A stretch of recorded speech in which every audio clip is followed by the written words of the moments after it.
macam-macam lah. Mantul Mas Sabtuari, mantap betul. Orang apa-apa Mas Cecen. Semoga semua sehat, semoga dijauhkan dari halangan, dijauhkan dari malapetaka dan lain sebagainya. Bencana di mana-mana, pandemi, semoga semua sehat. Yang jelas tetap jaga kesehatan, imun dijaga karena ternyata corona itu ada. Intermezzo, Januari lalu saya ternyata positif. Ketularan salah satu kru saya di kedai digital, ngobrol 1 meter tanpa masker, virusnya nyaut. Wah, luar biasa.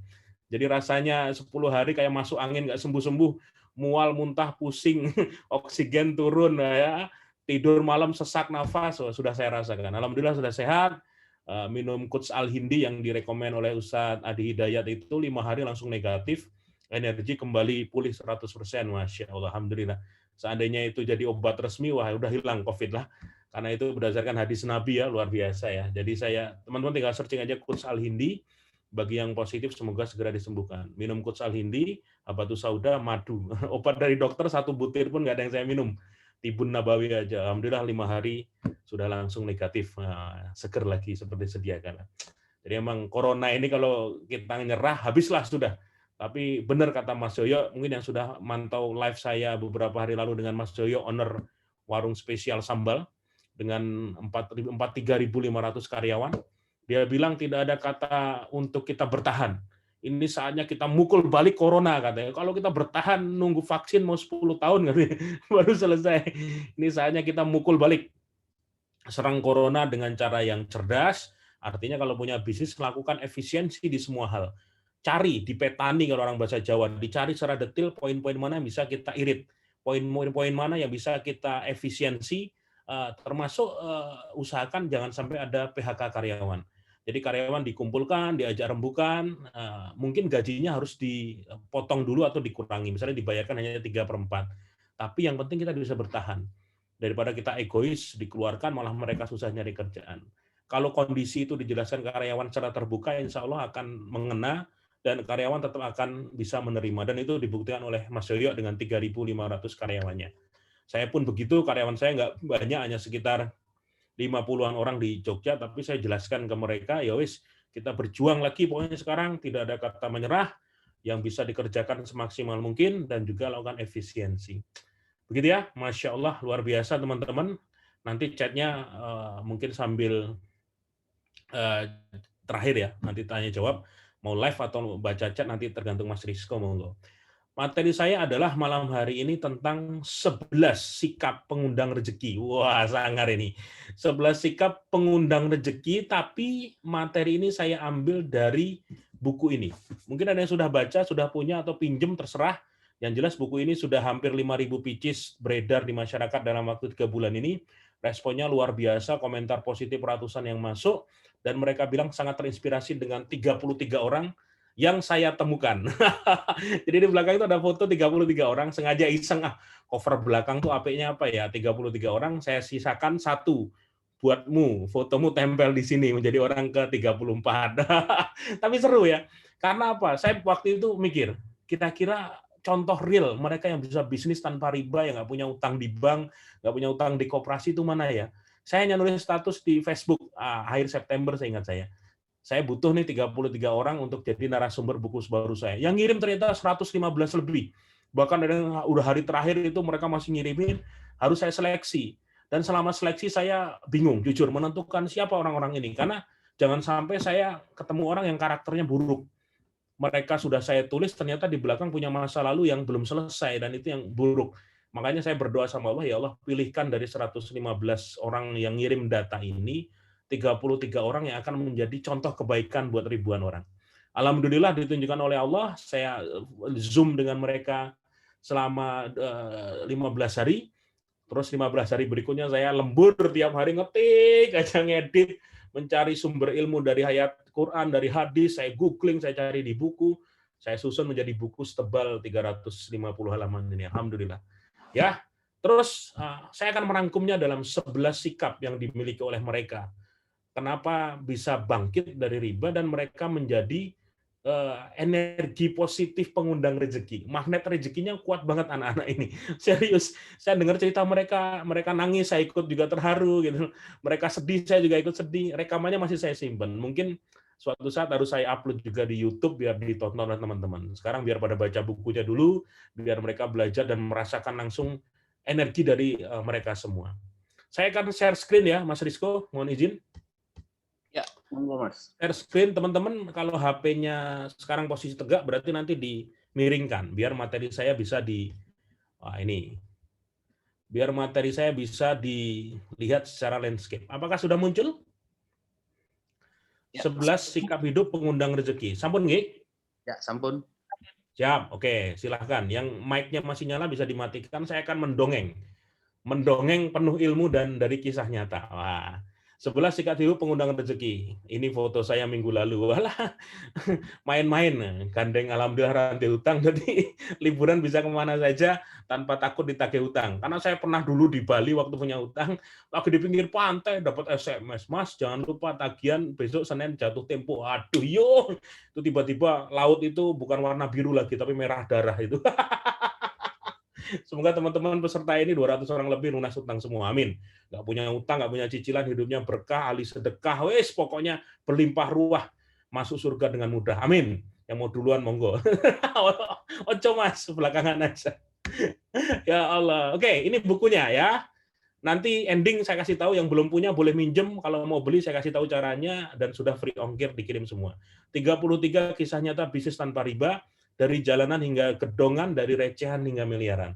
Dan di halaman terakhir lihat senyum mereka semua, giginya kelihatan semua. Saya minta kalian kirim foto yang senyum, dan fotonya loss semua. Oh enak Mas, nggak punya utang itu ya senyum, gigi juga loss saja kelihatan. Masya Allah.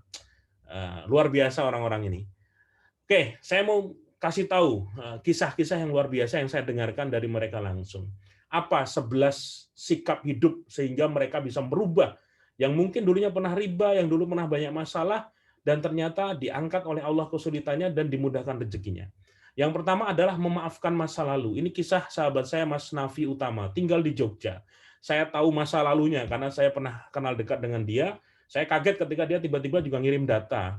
Aku tak melu cerita kisahku tanpa saya minta, dalam arti tidak ada hubungan pribadi khusus. Mas Nafi ini bercerita tentang masa lalunya yang punya kartu kredit sampai puluhan. Dia salah satu pengurus pengelola dari sebuah komunitas yang dulu punya prinsip hutang itu mulia. Wah, ya toh, mungkin komunitas teman-teman tahu yang dulu diajarkan cara utang, cara bobol bank, macam-macam itu banyak. Nah, ini dia salah satu pengurus di sana atau salah satu pengelola di sana untuk area Jogja. Kartu kreditnya puluhan, utangnya banyak, sampai dia sama istrinya tuh pernah nggak bisa bayar utang, nggak bisa bayar kontrakan, harus keluar dari kontrakan, dirasani, diomongin sama tetangga-tetangga. Apa mereka ribut ya, mau cerai ya, kok pisah rumah meninggalkan kontrakan nggak punya uang. Padahal waktu itu memang kondisi mereka nggak mampu bayar. Yang menarik adalah ketika Mas Nafi bisa bangkit lagi, dia dengan bertahap melunasi utang-utangnya di masa lalu, dia bisnisnya adalah Indo Coach Training ya. Jadi training, dia tuh ngajari cara ekspor impor, bisnis ekspor impor dari Cina dan lain sebagainya, dia jagonya. Juga training-training lainnya. Akhirnya satu ketika dia itu sudah bisa bangkit lagi, utangnya sudah mulai lunas dan dia bisa nabung. Nah, satu ketika dia punya hajat pengen mengumrohkan karyawannya. Dia udah store uang 300 juta ke teman pengelola sebuah travel umroh, tapi orang tersebut ternyata tidak amanah. Uang itu dibawa lari untuk kekuatan yang lain, dan mereka gagal berangkat. Tapi Mas Nafi pasang badan, ini saya udah niat berangkatkan ke Tanah Suci, jangan sampai ini ujian dari Allah, apakah saya bisa naik kelas atau tidak. Dan dia memutuskan untuk berangkat umroh, membayari lagi, bongkar tabungan lagi, karyawannya tersebut bisa berangkat, dan juga orang-orang yang diajak. Karena mereka modelnya titip kayak itu, Mas aku ikut titip tempatmu ya, kayak gitu. Nah, dalam perjalanan dia sudah berangkat umroh segala macam, dia berpikir ini temanku ini yang berkhianat dalam tanda kutip, enaknya diapain ya? Kalau kita punya masa lalu dengan orang, pengennya kan didoakan yang buruk-buruk gitu. Moga-moga tambah bangkrut, moga-moga bisnismu hancur. Cuman hati-hati loh. Ternyata doa baik yang kita kirimkan akan kembali kepada kita dalam bentuk kebaikan. Begitu juga sebaliknya. Kalau kita ngirim keburukan, doa buruk kepada orang, malah bisa doa buruk itu menghantam kita. Dan Mas Nafi itu di depan Ka'bah berdoa, kebaikan untungnya. Ya Allah, semoga temanku yang tidak amanah ini, yang membawa duitku ini, dimudahkan rezekinya, dilapangkan hatinya, hingga dia bisa mengembalikan uang 300 juta kepadaku. Dia bilang kayak gitu. Anehnya, sebuah kekuatan doa di depan Ka'bah ya, dia baru keluar dari Masjidil Haram, tiba-tiba ditelepon dari Indonesia, Mas, ini orang yang dulu nipu kamu kecelakaan, gegar otak parah. Waduh, didoakan baik-baik, kok malah ternyata kecelakaan gegar otak parah. Pulang ke Indonesia, dia ke Surabaya, dijenguk karena orangnya tinggal di Surabaya. Dia bilang, gimana aku mau nagih, Mas? Hilang ingatan, malah tanya itu, Anda siapa? Susah loh kayak gitu. Ya Allah, inilah mental orang kaya dan mental orang yang, wes sudahlah, rezeki itu milik Allah. Kalau kita pengen mengejar seperti apapun, nggak akan ada puasnya. Orang sudah punya ruko 5, pengen punya ruko 10, rumahnya udah 3, pengen rumahnya wes dibanyak-banyakin. Padahal yang nggak dibawa mati kalau semuanya dalam bentuk harta, malah jadi rebutan warisan. Mas Nafi kumpulkan keluarga dari orang yang hilang ingatan tersebut, dan dia bilang, hari ini pihak keluarga tolong jadi saksi. Orang ini punya, saudara Anda ini punya utang kepada saya 300 juta, kasus umroh. Dan hari ini saya ikhlaskan semua. Saya maafkan kesalahannya, menjadi sedekah saya, semoga menjadi wasilah kesembuhannya. Pulang ke Jogja, dia cerita, Masya Allah, itu awal pandemi katanya. Ketika aku sudah mengikhlaskan, awal pandemi, malah jadi peluang buat saya, karena dia sering impor barang dari Cina. Dia dapat tawaran termogan buat nembak itu loh. Suhu berapa, sampai sekarang kan di mall-mall, di kantor-kantor kita sering ditembak. Dia itu dapat harga murah di Cina, bagus. Dia beli langsung sekian ribu, itu belum sampai barangnya di Indonesia, itu sudah ludes dipesan oleh para resellernya. Dia bilang, duitku yang 300 juta, itu balik berlipat-lipat dari jualan satu produk termogan katanya. Allah ganti berlipat-lipat. Sampai dia jualan sekarang tuh kerjasama sama Mbak Imwong sama siapa? Istrinya itu Verhoeven itu jualan apa namanya, penggorengan ya, atau panci ya, itu yang noni Belanda itu loh. Dan itu pesanannya juga luar biasa, datang satu kontainer habis. Satu yang saya pelajari dari Mas Nafi adalah, kadangkala kita harus memang memaafkan masa lalu. Dendam itu nggak bakal bisa bikin kita maju. Kita harus bisa yakin bahwa mungkin yang kita alami di masa lalu jelas karena dosa-dosa kita, karena kelalaian kita, tapi Allah nih nguji nih. Kalau kamu dalam posisi seperti ini mau tetap ngeyel atau sudah diikhlaskan, karena yakin Allah yang Maha Pemberi rezeki. Jadi Masya Allah, saya menemukan sebuah hadis dari Nabi Muhammad SAW yang saya selipkan di kisah Mas Nafi. Barang siapa yang melapangkan kesusahan, kesempitan untuk seorang mukmin di dunia, maka Allah akan melapangkan baginya kesusahan-kesusahan pada hari kiamat. Di hari kiamat sudah nanti dikurangi kesusahannya, dimudahkan. Ternyata itu pun di dunia bisa di DP. Masalah-masalah kita di dunia dimudahkan oleh Allah. Barang siapa memudahkan kesukaran seseorang di dunia, maka Allah mudahkan baginya di dunia akhirat tuh. Dimemudahkan baginya di dunia dan akhirat. Sampai seterusnya bisa dibaca. Ini membuktikan bahwa tugas kita kalau menjadi seorang entrepreneur, menjadi seorang yang beriman, itu bukan hanya tentang mencari materi. Dikasih duit, rezeki oleh Allah, juga harus berpikir bagaimana caranya supaya rezeki yang diberikan oleh Allah itu bermanfaat buat orang banyak. Keren ya? Jadi memaafkan masa lalu itu sebuah pelajaran penting. Teman-teman nanti muhasabah diri, mungkin masa lalu ada yang belum selesai, pernah zolim sama orang, atau pernah dizolimi oleh orang, punya utang belum dibayar, lunasi, atau punya piutang yang susah banget ditagih. Apakah mau diikhlaskan, bikin akad dengan dia? Ini proses yang memang butuh kelebaran hati. Tapi ketika niatnya sudah bahwa ini untuk memudahkan urusan orang, insya Allah Allah ganti berlipat. Gitu ya. Lanjut. Yang kedua adalah meluruskan niat ibadah. Ini kisah dari Mas Aryo Pamungkas. Dulu mantan karyawan saya. Ya, dia dulu mantan karyawan saya, desainer di kedai digital. Sekitar tahun 2011 saya ingat, anak ini kalau sudah desain, sambil ngerokok. Desain itu udah serius banget. Tapi sholatnya, Masya Allah, kocar-kacir. Sholat luhur itu ya 2:30, sholat asarnya 5:30, gitu. Maghribnya menjelang isya, isyanya mbuh bablas atau gimana. Dan suka utang kartu kredit.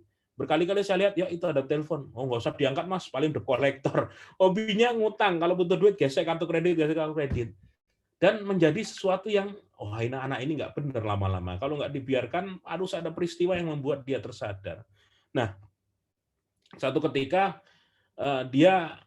saya ingatkan, yuk nek misalnya kamu pengen merubah hidupmu, ya harus sholatmu dirubah dulu. Yang kedua adalah kalau kamu mau mempraktekkan ilmu sedekah, itu bukan take and give, tapi dibalik give and take. Kamu harus ngasih dulu, baru kamu akan mendapatkan. Orang mikirnya kan give and take and give. Ya, jika ambil dulu, baru sedekah. Kalau besok saya naik gaji, saya mau sedekah 10%. Itu kalau saya dapat rezeki, saya mau sedekah 5%, 10%. Seolah-olah nanti kalau dapat baru mau sedekah. Sekarang dibalik, give and take, ngasih dulu maka kamu akan mendapatkan. Nah, dia itu membuktikan kata-kata saya. Waktu itu ada saudara dia yang seorang tukang parkir, lahan parkirnya digusur. Tapi orang ini pinter nyukur. Sama Aryo itu dimodali uang nggak banyak, 200.000 untuk beli alat-alat cukur biar bisa buka cukuran di rumah. Diniatkan. Nah, dan dia ngasih testimoni ke saya, Masya Allah Mas, baru sekarang saya merasakan sedekah senilai 200.000, niat bantu orang, dan Allah ganti berlipat-lipat. Kan dia jago desain, dia ada menang sebuah logo yang hadiahnya itu 2.000 US dollar di luar negeri. Ya Allah, aku sedekah 200.000 Mas, Allah balikin 2.000 dolar dalam hitungan hari. Nah, sejak itulah hidupnya berubah. Dia mengajukan resign, mundur, ya wes mau bisnis apa, dia mau fokus ke bisnis pembuatan logo. Dan ternyata Masya Allah, sekian tahun saya nggak ketemu, walaupun tinggal di Jogja, lama-lama kontak-kontakan, saya main ke tempat dia sharing, dan dia menceritakan bagaimana perubahan hidupnya. Salah satunya adalah ketika dia awal hijrah itu, dia sholatnya masih kayak gitu, suka ditunda-tunda. Nah, ibunya yang paling sering mengingatkan, kamu itu buat sholat diperbaiki, kerja terus itu buat apa? Ya sholatnya diperbaiki. Dan dia onjeh Bu, tapi nggak pernah masuk ke hati, masuk kuping kanan lepas kuping kiri. Sampai satu ketika ibunya itu meninggal dunia ketika habis sholat subuh, dan itu pukulan sangat telak buat dia. Pukulan sangat telak buat dia. Sedih jelas, tapi setelah ibunya meninggal, dia ketemu seorang sahabat yang menasehati. Apa yang kira-kira bisa aku lakukan untuk bisa membuat ibuku bahagia? Kata temannya, salah satunya doa anak soleh, itu adalah jariah yang pahalanya akan sampai. Cuman sekarang lihat dirimu, sudah soleh atau belum? Nah, kata-kata sudah soleh atau belum itu jelek ke hatinya. Sejak itulah dia berubah ngaji. Sholat itu nggak ditunda-tunda lagi, azan sholat. Dan ternyata Allah balikan semua.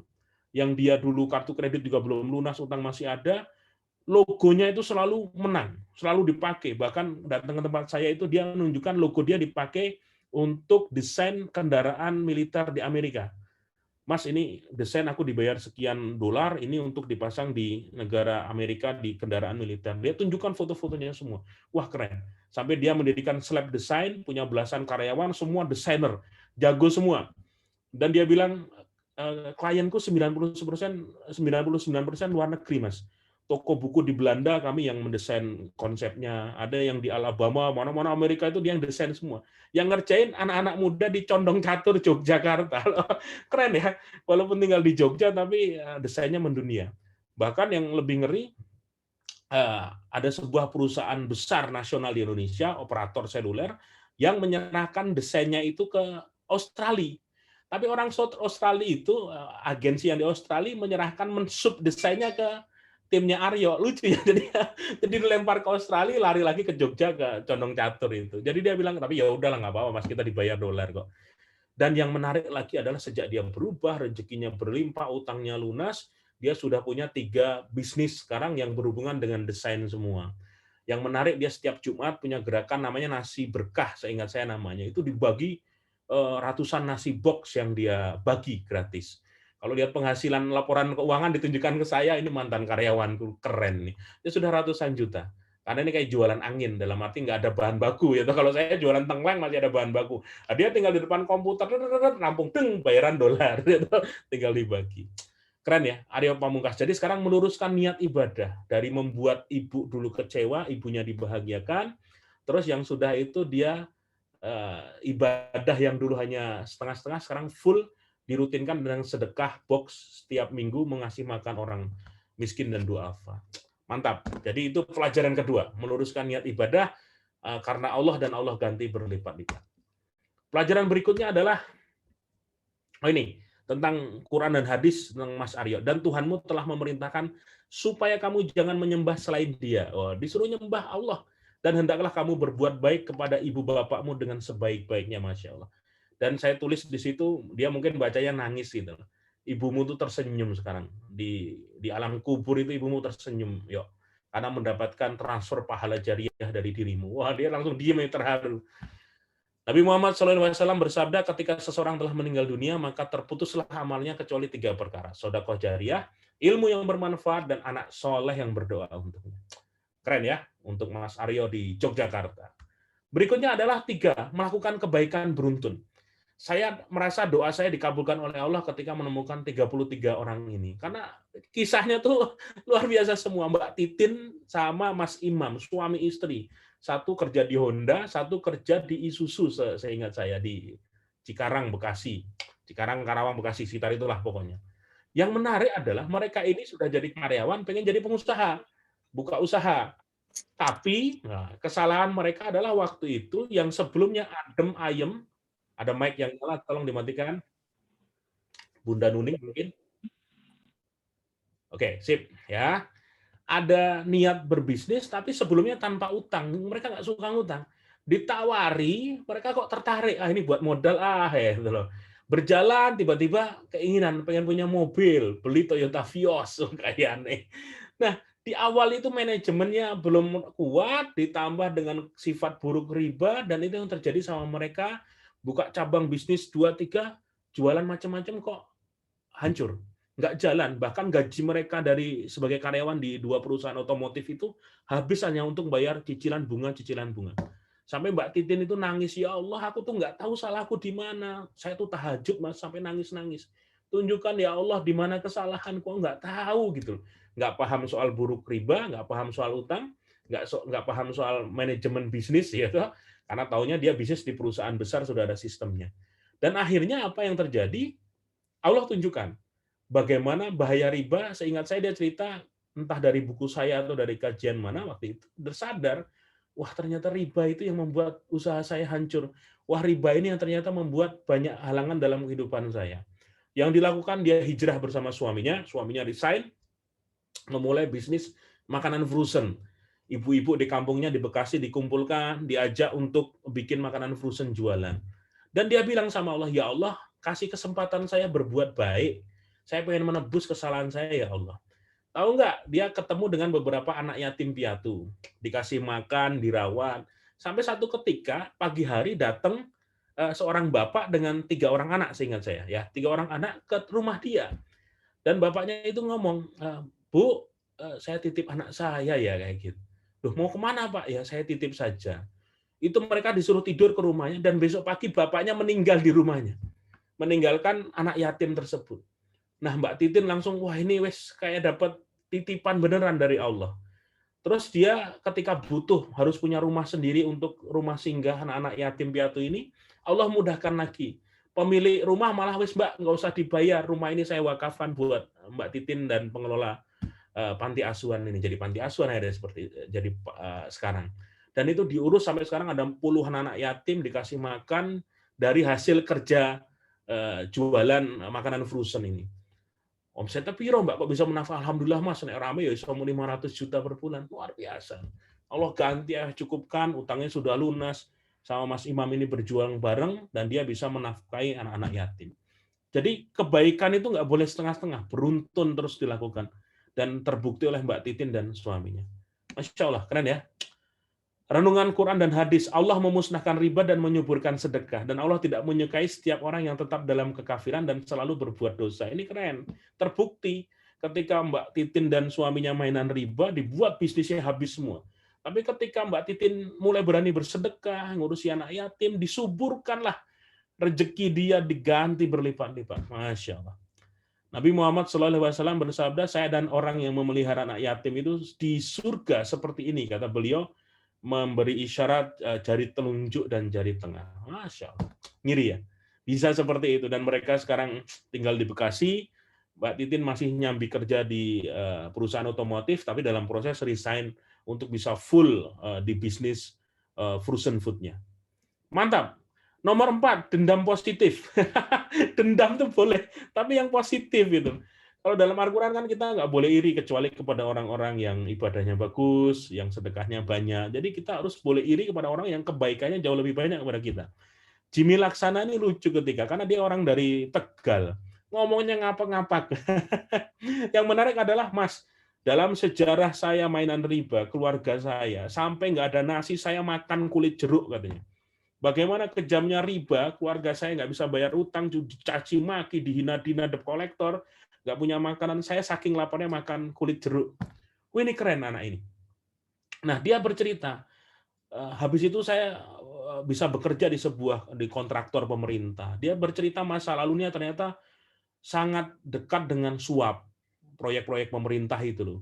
Belum proyek jalan, sudah orang-orang dari dinas-dinas kata dia udah minta persentase. Jatahku berapa kalau mau menang. Wah, itu luar biasa. Dan bukan rahasia umum lagi lah. Teman-teman mungkin yang bekerja di sana paham berapa banyak bahkan teman-teman di PNS memilih resign karena gelisah berada dalam sebuah sistem yang membuat dia seperti terbelenggu, nggak bisa kabur lagi. Dia memutuskan untuk berhenti dari proyek-proyek tersebut dan dia memulai bisnis baru yaitu jualan bakso. Namanya adalah bakso R3. Rame, dia bisa menafkahi keluarganya, tapi ada satu momen ketika yang dia ingat waktu itu, ketika istrinya mau melahirkan, dia belum ada mobil, nyari mobil susah. Sampai akhirnya dapat angkot, dia mengantar ke rumah sakit. Dalam perjalanan dia berjanji, dendam positif nih. Kalau saya besok punya mobil, mobil saya mau saya serahkan buat ngantar orang hamil, orang sakit gratis. Dan itu terbukti dia punya 2 mobil sekarang, namanya mobil siaga.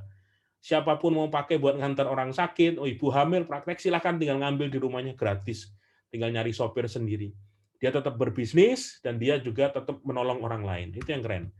Renungan Al-Quran dan hadisnya, wahai sekalian para rasul, makanlah yang baik-baik dan beramal solihlah. Sungguhnya aku maha mengetahui apa yang kalian kerjakan. Allah maha mengetahui apa yang kita kerjakan.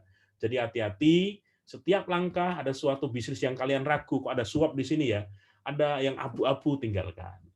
Masa aku ngerjain proyek harus ngasih ke dia sekian persen, hatiku gelisah ini. Belum urusan KPK kalau ketangkap ya toh. Karena kalau KPK pejabat kena, kontraktornya atau ini bakal kena juga. Dan ini harus hati-hati. Lebih baik kalau terlalu banyak hal-hal yang negatif tinggalkan. Cari rezeki yang berkah masih banyak. Nabi Muhammad SAW bersabda, wahai sekalian manusia, sesungguhnya Allah adalah baik dan tidaklah menerima kecuali yang baik. Ini berapa banyak orang bilang, aku ngambil korupsi nanti tak bersihkan dengan sedekah, tak putihkan hartaku dengan memperbanyak sedekah, bangun masjid anak yatim, orang keterima bro, nggak keterima bro. Ini jelas nih hadis nabinya, wahai sekalian manusia, sesungguhnya Allah itu baik dan tidak menerima kecuali yang baik. Jadi kalau kita nyolong, ya korupsi, macam-macam suap, duitnya dapat duit ratusan juta dan kamu sedekahkan, Allah nggak bakal terima. Jadi hati-hati ya.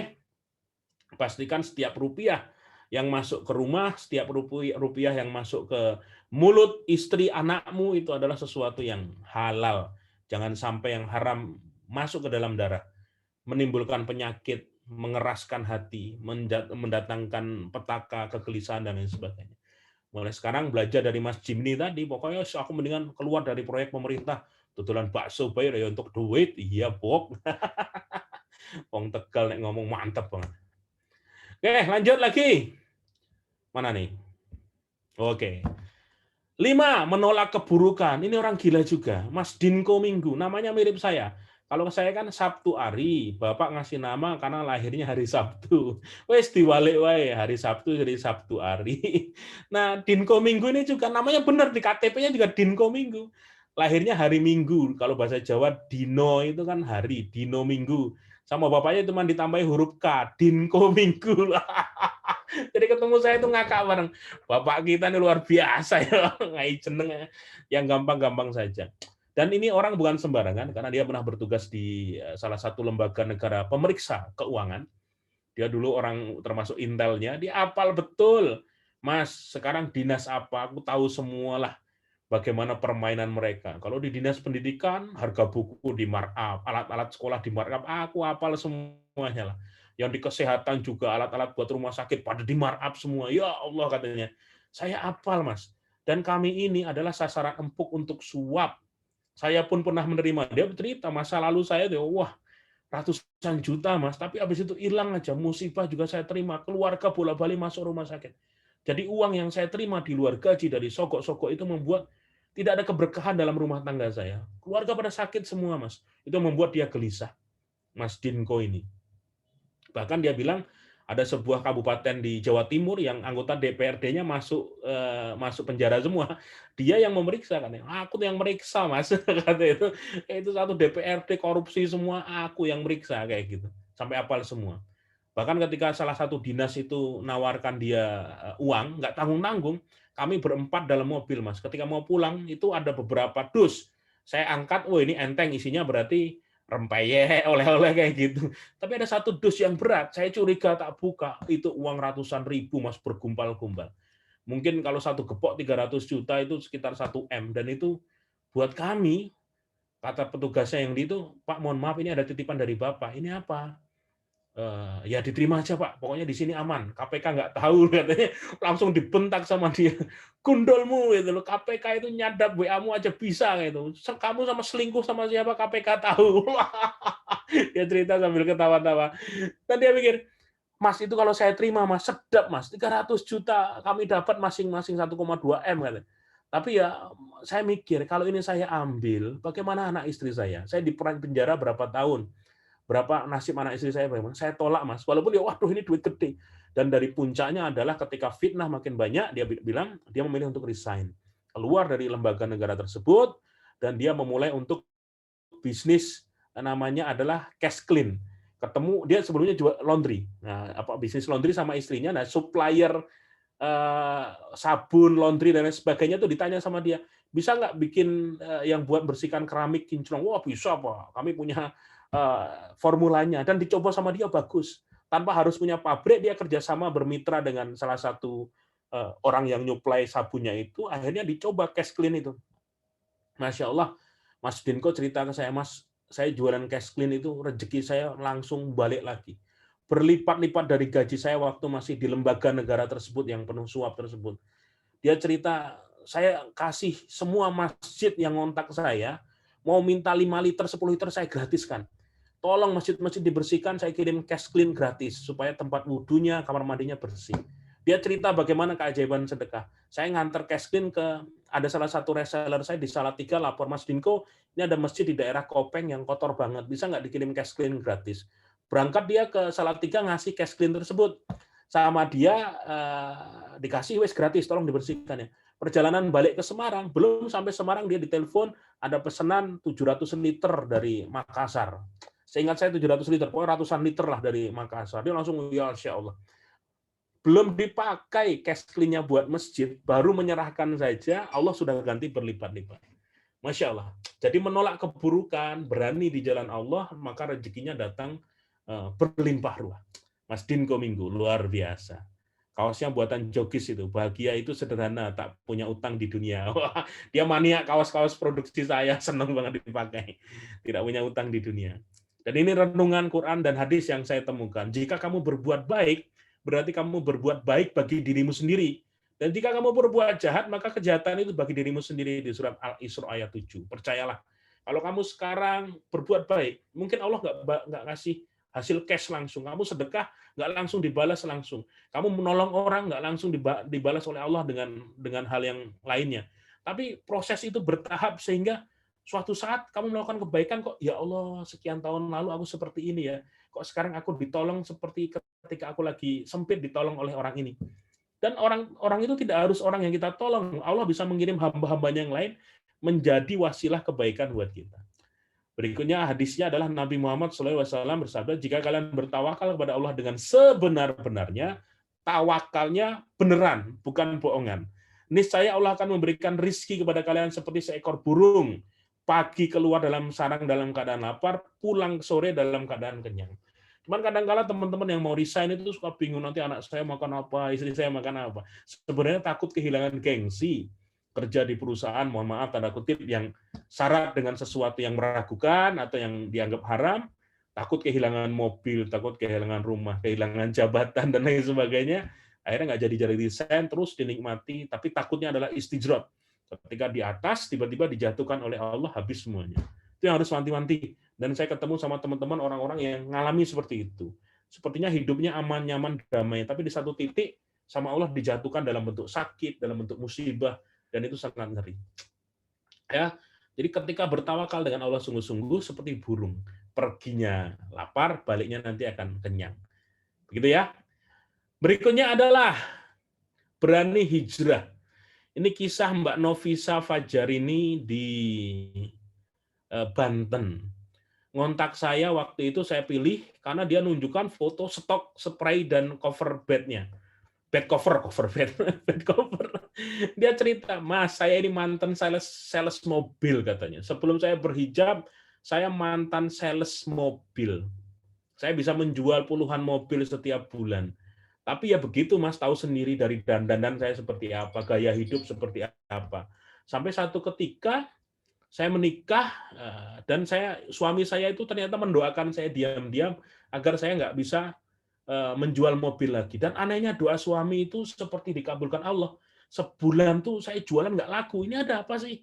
Ternyata suaminya jujur, aku mendoakan kamu agar jualan nggak laku dan kamu resign. Akhirnya mantap, keluar karena suaminya sudah melarang, apalagi dalam kondisi hamil waktu itu hanya punya uang 4,5 juta, dia berjualan spray dan bed cover. Hanya dari satu tempat dia tawarkan keliling, sudah pakai hijab waktu itu. Terus dengan mobil ditawarkan di pinggir jalan, dia punya mobil juga. Suaminya menjadi seorang PNS. Bagaimana ketika hijrah memutuskan berpindah dari posisi yang sebelumnya, mohon maaf, gaya hidup seperti itu, dan sekarang menjadi suatu yang berbeda, itu sangat berat. Tapi dia ditekuni. Saya datang ke komplek ibu-ibu, saya tawarkan, ke pengajian, ke arisan saya tawarkan, dan alhamdulillah pesanan selalu ada. Dia merutinkan tiap hari Jumat bagi-bagi nasi juga.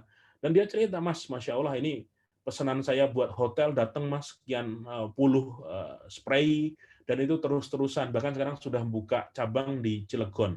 Sampai saya tanya waktu itu, berarti dia memulai bisnis itu Oktober 2009. Saya wawancara dia kemarin Oktober 2020, hanya 1 tahun. Mbak, dulu modal 4,5 juta. Coba deh kamu lihat stok di belakangmu itu berapa nilainya. Dilihat kertas lebar. Hampir 300 juta, Mas. Ya Allah. Dan saya nggak punya utang dimanapun. Saya nggak pernah ngutang, nggak punya utang di bank, di koperasi, di rentenir, pinjaman online, saya nggak punya. Nggak punya kartu kredit. Saya bilang, top, Marco top, Mbak. Masya Allah. Dan saya kemarin dikirimi spray, mau saya transfer nggak mau, nggak, dia buat Mas Abdul. Spray saya dapat gratis dari Cilegon. Dan Masya Allah. Senang lihat seperti ini. Renungan Al-Quran hadis, dia memberi rizki dari arah yang tidak disangka-sangka. Dan barang siapa bertawakal kepada Allah, niscaya Allah mencukupkan keperluannya. Sungguhnya Allah melaksanakan urusannya, sungguh Allah mengadakan ketentuan bagi setiap sesuatu. Mudah bagi Allah kalau kita sudah berusaha, niat karena Allah, maka rezeki dimudahkan. Min haitsu la yahtasib, dari arah yang tidak disangka-sangka. Nabi Muhammad SAW juga bersabda, sesungguhnya Allah menyukai hamba yang bekerja dan terampil. Siapa yang bersusah payah mencari nafkah untuk keluarganya, maka ia serupa dengan seorang mujahid di jalan Allah. Tuh, kalau kamu kerja, niatnya untuk menafkahi keluarga, kerja yang benar loh. Bukan nipu, bukan ngapusi, bukan nilep, bukan ngerampok, bukan maling. Niatnya menafkahi keluarga dengan cara yang halal, dengan pekerjaan yang halal, berkeringat, jualan setiap hari keliling, berpeluh pokoknya, maka sama dengan seorang mujahid, orang yang berjihad di jalan Allah. Masya Allah. Jadi keliling, jualan. Kalau kalian lihat video live saya, bukan live, rekaman saya tadi sore, saya ngesut Cak Ahmad, 7 tahun dari Maduro, hijrah ke Jogja, punya istri, punya anak 2, dan jualan sate keliling. Dan dia bilang, alhamdulillah rezeki selalu dicukupkan, Mas. Walaupun kadang nggak laku, tapi selalu ada rezeki-rezeki lainnya. Dan nggak punya utang sama sekali. Saya bilang, nanti utang? Ora, Bang, sopo sih wani ngutangi aku, Mas, rawani. Koperasi ora. Wah, mantep, Cak Ahmad. Orang-orang seperti ini loh, yang membuktikan bahwa wes lah, hidup sama dia saja secukupnya, nggak usah ngutang karena gengsi, nggak usah denger omongan tetangga, nggak usah denger lambe turah di mana-mana, wes lah, diprekan saja. Hidup punya prinsip, menjadi manusia tanpa utang, tanpa riba. Mantap. Nomor 7, pinter melihat peluang. Ini mantan karyawan di bank pemerintah, nama banknya Tit Mandiri. Malah disebut ya, apa-apa ben jelas. Oh, ini harus saya cover budine IIBF, Mas Sopo ya, Mas. Kamu di belakang kok IIBF. Background fotomu. Oke, ini adalah mantan karyawan di Bank Mandiri yang dia resign, tapi dia menjadi karyawan itu udah punya utang. Terus ketemu dengan seorang ustadz yang menjelaskan bahaya utang dan riba. Gelisah memutuskan untuk resign.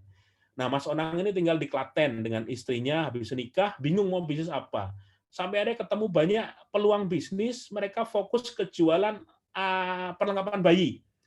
Dari mulai popok, selimut, sarung tangan, sarung kaki, macam-macam perlengkapan bayi, dan mereka mulai dengan menjahit sendiri. Terus punya penjahit beberapa di Klaten. Dan mereka memutuskan untuk jualan lewat marketplace, lewat Shopee, lewat Tokopedia. Dan dia bilang, Mas, Masya Allah, ini ketika saya tinggalkan riba, saya keluar dari pekerjaan yang dekat dengan riba, dan saya memutuskan untuk bisnis sendiri, saya tekuni, saya melihat peluang, dan Allah ganti dengan rezeki berlimpah.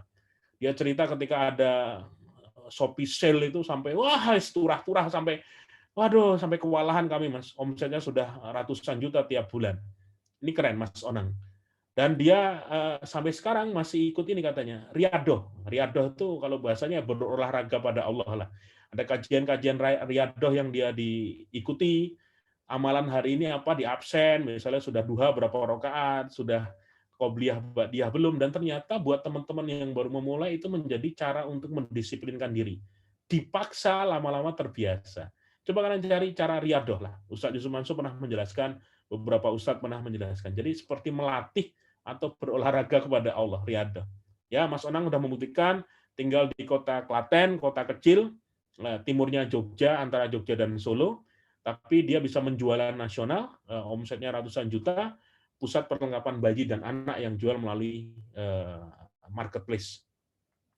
Renungan Quran dan hadis dan sesuatu riba tambahan yang kamu berikan agar dia bertambah pada harta manusia, maka riba tidak menambah di sisi Allah. Jadi kamu mainan riba, hartamu kelihatan banyak, punya mobil, punya rumah, dan lain sebagainya, tapi di sisi Allah kamu tidak akan bertambah sama sekali. Dan apa yang kamu berikan berupa zakat, yang kamu masukkan untuk mencapai keridhaan Allah, maka itulah orang-orang yang melipat gandakan pahalanya. Tapi kalau kita mengeluarkan zakat, sedekah, dan mencari keridhaan Allah, maka akan diganti pahala berlipat-lipat. Masya Allah. Ini menarik. Tadi siang saya kedatangan tamu, seorang kawan, terus kami ngobrol kurang lebih 1 jam. Dia bercerita, Mas, saya punya teman kenalan yang utangnya nggak tanggung-tanggung, 400 miliar di bank. Ngeri nggak? Usaha dia adalah pemotongan ayam di Jawa Barat katanya. Terus mereka gabung di MTR, Masyarakat Tanpa Riba, diajari cara negosiasi, cara melunasi, sampai akhirnya utangnya itu tinggal sedikit sekarang. Sebentar lagi udah lunas. 400 miliar udah, tapi dia yang rata-rata sebulan itu 10.000 ayam dipotong, ini hanya sebulan sekitar 5.000 tok, 10.000 tok, ngedrop. Dia bilang, saya kehilangan aset nggak apa-apa, tapi ada sesuatu yang kembali pada diri saya, yaitu ketenangan hati.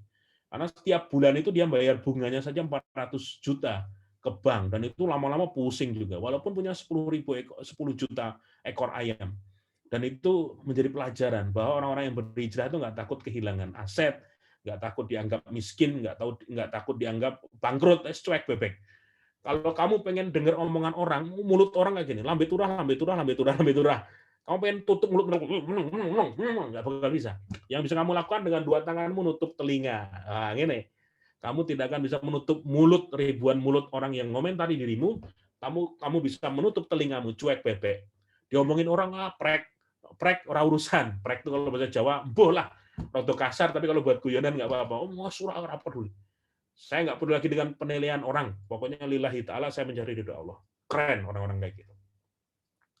Nabi Muhammad SAW bersabda, ridhoilah apa yang Allah bagikan untukmu, maka engkau akan menjadi orang yang paling bercukupan. Pirawai disyukuri, bukan hanya tentang omset, tapi bulan ini ya Allah, saya bisa untung, karyawan saya bisa gajian semua. Mereka bisa menafkahi anak istrinya. Saya juga masih ada turahan. Walaupun nggak bisa cukup untuk beli mobil langsung, saya akan nabung. Mampukan saya ya Allah, suatu saat bisa beli mobil cash untuk keluarga saya, biar nggak kehujanan, biar nggak kepanasan. Yes, disyukuri. Jangan nanti tetangga lewat depan rumah, din mobil baru, wah, expander. Istrimu lihat lagi manasin sayur, ya. Habis manasin mobil tuh, tantin. Aku manasin sayur aja. Suami tuh panas langsung. Kalau langsung ke dealer bubar, wes sudah. Wes tahan, stop. Tolong ibu-ibu, emak-emak, turun. Oh, sudah. Dan para suami kekeh, tenang Bune. Kita akan kerja keras lagi, insya Allah besok beli. langsung cash. Oh, amin. Saya tak buktikan ya. Alhamdulillah semenjak hijrah tuh saya 3 kali beli mobil gonta-ganti karena memang kebutuhan. Dan itu semuanya cash. Datang ke dealer, ibu saya ajak, Bu, pengen mobil yang mana? Kuyo tak bayari cash langsung, gagah banget. Gagah tenan, saya ngerasain. Dulu dibeli mobil 3 itu harus ke leasing dulu. Assalamualaikum, wah neng leasing, wassalamualaikum. Tanda tangan. Capek ya. Tapi kalau kita beli cash itu Masya Allah. Kroso ya Allah, memang aku sudah mampu. Tak beli cash dari harta yang halal, yang aku cari dengan keringatku yang halal. Kroso, naiknya pun di jalan ya kroso enak. Alhamdulillah, disyukuri. Insya Allah teman-teman yang di sini 200 orang lebih ini bisa beli mobil cash. Mobilnya membawa manfaat buat keluarga masing-masing. Amin. Lanjut, nomor 8, tekun dan fokus. Ini salah satu orang gila yang saya temui. Namanya Suko. Ini orangnya kerja keras.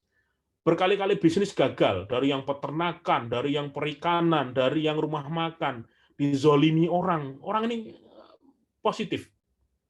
Saya nggak mau balas dendam, Mas. Walaupun saya dihina, walaupun saya direndahkan, digoblok-goblokkan, bahkan dia saking pengennya jadi pengusaha, itu keluarganya itu sampai pengen ngajak dia ke rumah sakit jiwa. Kamu tuh yang lain jadi PNS, mau daftar PNS, wes lah, gendeng sekolah di rumah sakit jiwa. Dia lulusan UGM sama dengan saya. Dia bilang, pengen jadi pengusaha tuh harus kayak gini. Akhirnya dia bilang, saya tuh sarjana dari UGM harus tidur di sebuah bedeng sempit ketika ngurusi usaha itu, Mas. Utang itu di atas namakan saya ke BMT saya terima, tapi ketika sudah jalan utang itu dipotong dari gaji saya, padahal saya karyawan di situ. Iki piye gitu. Jadi dibodohi orang bertahun-tahun, dia pasrah nerimo, tapi terus belajar sampai akhirnya dia nggak bisa kayak gini, saya harus bangun bisnis sendiri. Akhirnya dia bisa bikin Oriflake. Oriflake itu seperti apa makanan bubur kalau dimakan pagi sereal, tapi dari umbi Garut yang sangat ramah dengan lambung. Dan Masya Allah dia ternyata per bulan bisa menjual ribuan box, punya jaringan dari Aceh sampai Papua, sampai sekarang karyawannya 63 orang, dan omsetnya sudah di atas 2 miliar per bulan. Sangat deh. Luar biasa. Padahal dia kemana-mana juga naik motor. Dulu itu waktu kuliah, bukan anak orang kaya, bapak ibunya malah lulusan SD. Tapi di buku itu saya tulis lulusan UGM. Salah, dia minta direvisi di berikutnya. Karena ngomongnya cepet banget, lebih cepet dari saya. Kalau dan orang ini lebih gila lagi, raiso nyopir, punya mobil hanya mobil kantor, kemana-mana disopiri saja, kemana-mana dia naik motor kalau pribadi dia sampai sekarang masih naik motor. Orangnya sederhana, keren lah, suka ya. Jadi tekun dan fokus. Kalian mungkin gagal berkali-kali bisnis, ditipu, dizolimi, wes niatkan, kembalikan kepada Allah, adukan kepada Allah. Orang yang zolimi kamu tuh gelar sajadah, ya Allah, saya dizolimi oleh orang tersebut, ya Allah, lembutkan hatinya, ya Allah, semoga menjadi lebih baik. Saya tidak dendam, ya Allah. Karena kalau kita dendam, hati kita yang busuk. Pernah dengar cerita orang yang dendam itu seperti orang yang menyimpan buah di dalam tas berhari-hari, berbulan-bulan sampai busuk. Ternyata salah satu caranya adalah membuang buah tersebut, keluarkan dari tas, maka bau busuk itu tidak akan tercium. Dan itu harus kita lakukan, membuang dendam dalam hati. Dan kita belajar dari Mas Suko ini bagaimana dia bisa sukses sekarang karena wis lost doll, orang dendaman, yang masa lalu ya sudah, tekun dan fokus pada bisnisnya. Renungan Al-Quran dan hadis, sungguhnya Tuhanmu melapangkan rezeki kepada siapa yang dikehendaki dan menyempitkannya kepada orang yang dikehendaki juga berarti. Sesungguhnya dia maha mengetahui lagi maha melihat. Ini keren. Artinya apa? Allah itu wis pengen melapangkan rezeki ini gampang. Penghasilanmu sekarang 3 juta per bulan. Gampang bagi Allah menaikkan jadi 30 juta. Dinaikkan 300 juta pun gampang, mudah bagi Allah. Cuman kita mau ngapain? Kalau kita cuma sibuk main game, ya iso menghasilkan kecuali jadi atlet game internasional gitu. Harus ada suatu berubah pergerakan dalam hidupmu sehingga yang 3 juta ini jadi 30 juta. Saya nggak paham ilmunya, Mas, belajar, lihat YouTube, googling, ketemu orang-orang yang paham, gabung di komunitas wirausaha, ketemuan, kumpul, sharing, belajar sampai benar-benar nanti berani memulai bisnis sendiri. Mungkin tidak akan langsung sukses, tapi paling tidak ketika kamu memulai, maka akan menemukan jalan rezeki baru yang itu akan membuka kamu mendekat ke 30 juta penghasilanmu tersebut. Tapi kalau kamu pasrah, ya wis lah 3 juta disyukuri, ya nggak salah sih, tapi 9 pintu rezeki di dunia perniagaan, kata Nabi. Kalau pengen mendapatkan yang 9 pintu rezeki, maka ya harus berani menjadi seorang peniaga, seperti Nabi dan para sahabat. Nabi Muhammad SAW bersabda, jika Allah memberikan jalan bagi seseorang di antara kamu untuk memperoleh rezeki, dari suatu arah, maka janganlah dia meninggalkan sampai dia berubah atau hilang darinya. Ini tentang hadis tentang fokus. Artinya ketika kamu yakin, ya Allah saya akan dapat rezeki di jalan ini, fokuslah, tekuni, gagal, coba lagi cari formula gitu. Sampai mungkin kamu mentok benar-benar saya nggak bisa di sini, ya wes tinggalkan, cari rezeki yang lain. Tapi ya itu, kalau kamu yakin masih ada keyakinan bahwa di sini masih ada jalan rezeki, sikat, hajar, fokus di sana. Mas Suko, salah satu buktinya. Jualan umbi Garut, tapi omsetnya bisa tembus lebih dari 2 miliar per bulan. Wah, keren ya. 9, kekuatan zikir. Belajar dari Mas Mulyadi Al-Kahfi sama istrinya Mbak Nadia, tinggal di Lampung. Ini 2 orang itu harus tersingkirkan dari kota Pekanbaru tempat mereka tinggal sebelumnya gara-gara terjerat utang. Ditagih debt kolektor, lama-lama nggak tenang, istrinya berangkat dulu ke Palembang, Mas Mulyadi menyusul. Ketemu ide untuk jualan pisang goreng. Waktu itu namanya pisang goreng Samia. Gara-gara dia mendapatkan supplier kok banyak banget bawain ya, cara gorengnya bagaimana dipelajari sampai ketemu formula yang bagus. Kalau kalian ketik di IG-nya tuh pejabat-pejabat beli pisang goreng tempat dia semua tuh, bupati, kapolres, sampai dandim semuanya kalau beli pisang goreng di tempat mereka. Saya tanya ke Mas Mulyadi, Mas, dirimu terbuang sama keluargamu dari Pekanbaru, hijrah ke Lampung memulai dari nol. Apa salah satu kekuatanmu? Dia cerita sebuah kisah yang saya ingat tentang Imam Ahmad yang bertemu seorang penjual roti. Mungkin teman-teman pernah tahu, kalau belum saya ceritakan ulang. Imam Ahmad datang ke sebuah kota di negara Irak, ya toh, nggak tahu, hanya pengen aja meninggalkan desanya, kotanya, dan dia pergi tanpa maksud tujuannya nggak tahu, datang ke sebuah kota tersebut. Kecapean, Imam Ahmad tidur di masjid, diusir sama yang jaga masjid. Nggak boleh tidur dalam masjid, di emperan, diusir lagi. Hai Syekh, nggak boleh tidur di emperan. Sampai akhirnya di dekat masjid itu ada toko roti. Si penjual roti ngelihat ada orang tua, walaupun ini seorang imam besar, ahli hadis, tapi ya tawadu, rendah hati, tidak mau menonjolkan diri. Beda kalau zaman sekarang, ya, wali kota aja gebrak meja. Kamu nggak tahu. Bahkan istri wali kota aja nggak mau dicek di bandara Wono katanya. Nggak tahu kalau saya pejabat. Halah. Ini imam besar, ahli hadis, diusir dari masjid pun dia, sudahlah. Dan ditampung oleh penjual roti tersebut. Kesini saja aku punya ruangan di rumahku yang kecil itu untuk bisa istirahat. Nah, ketika tidur di rumahnya, Imam Ahmad melihat si penjual roti itu sambil bikin adonan, mengerjakan, itu bibirnya selalu mengucapkan istighfar dan zikir. Astagfirullah, subhanallah, alhamdulillah, wa la ilaha illallah, Allahu akbar. Terus, astagfirullah, wa anallah, alhamdulillah. Sampai Imam Ahmad bertanya, dari tadi kamu bikin adonan roti selalu beristighfar. Apa amalan itu yang membuat Allah berikan kepadamu sehingga dengan amalan itu kamu lakukan? Penjual roti bilang, Masya Allah Syekh, semua doa saya dikabulkan oleh Allah. Semua urusan saya dimudahkan oleh Allah dengan wasilah setiap saya. Dimanapun saya selalu berzikir dan istighfar. Tapi ada satu permintaan yang belum dikabulkan Allah. Apa itu?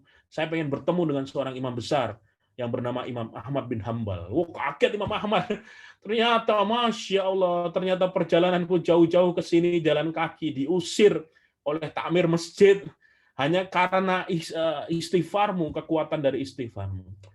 Dia memperkenalkan diri, wahai penjual roti, Masya Allah, saya adalah Imam Ahmad yang pengen kamu temui. Wah, kaget si penjual roti. Dan itu ternyata dipraktekkan oleh Mas Mulyadi. Saya tanya, Mas, amalanmu gitu? Iya, Mas. Setiap saya bikin, saya berzikir, saya istighfar, minta ampun sama Allah. Jadi dia yang goreng kan, dia yang goreng pisang gorengnya, ngasih tepung. Sampai sekarang udah punya karyawan banyak. Dan ya itulah, ngundang Pak Kapolres datang, Ibu Dandim datang. Dia cerita kalau ada acara-acara di Kapolres, di Kodim itu semua pesannya pisang goreng tempat saya, Mas. Ya. Kekuatan zikir luar biasa ya. Mulai besok yang jualan pinggir jalan banyakkan istighfar dan zikirnya. Insya Allah hadirkan banyak kemudahan. Renungan Quran dan hadis soal riba jelas sudah dibahas. Mereka terusir karena riba. Terus yang ini, hadis riwayat Ahmad, jangan kalian membuat takut meneror diri kalian sendiri, padahal sebelumnya kalian dalam keadaan aman.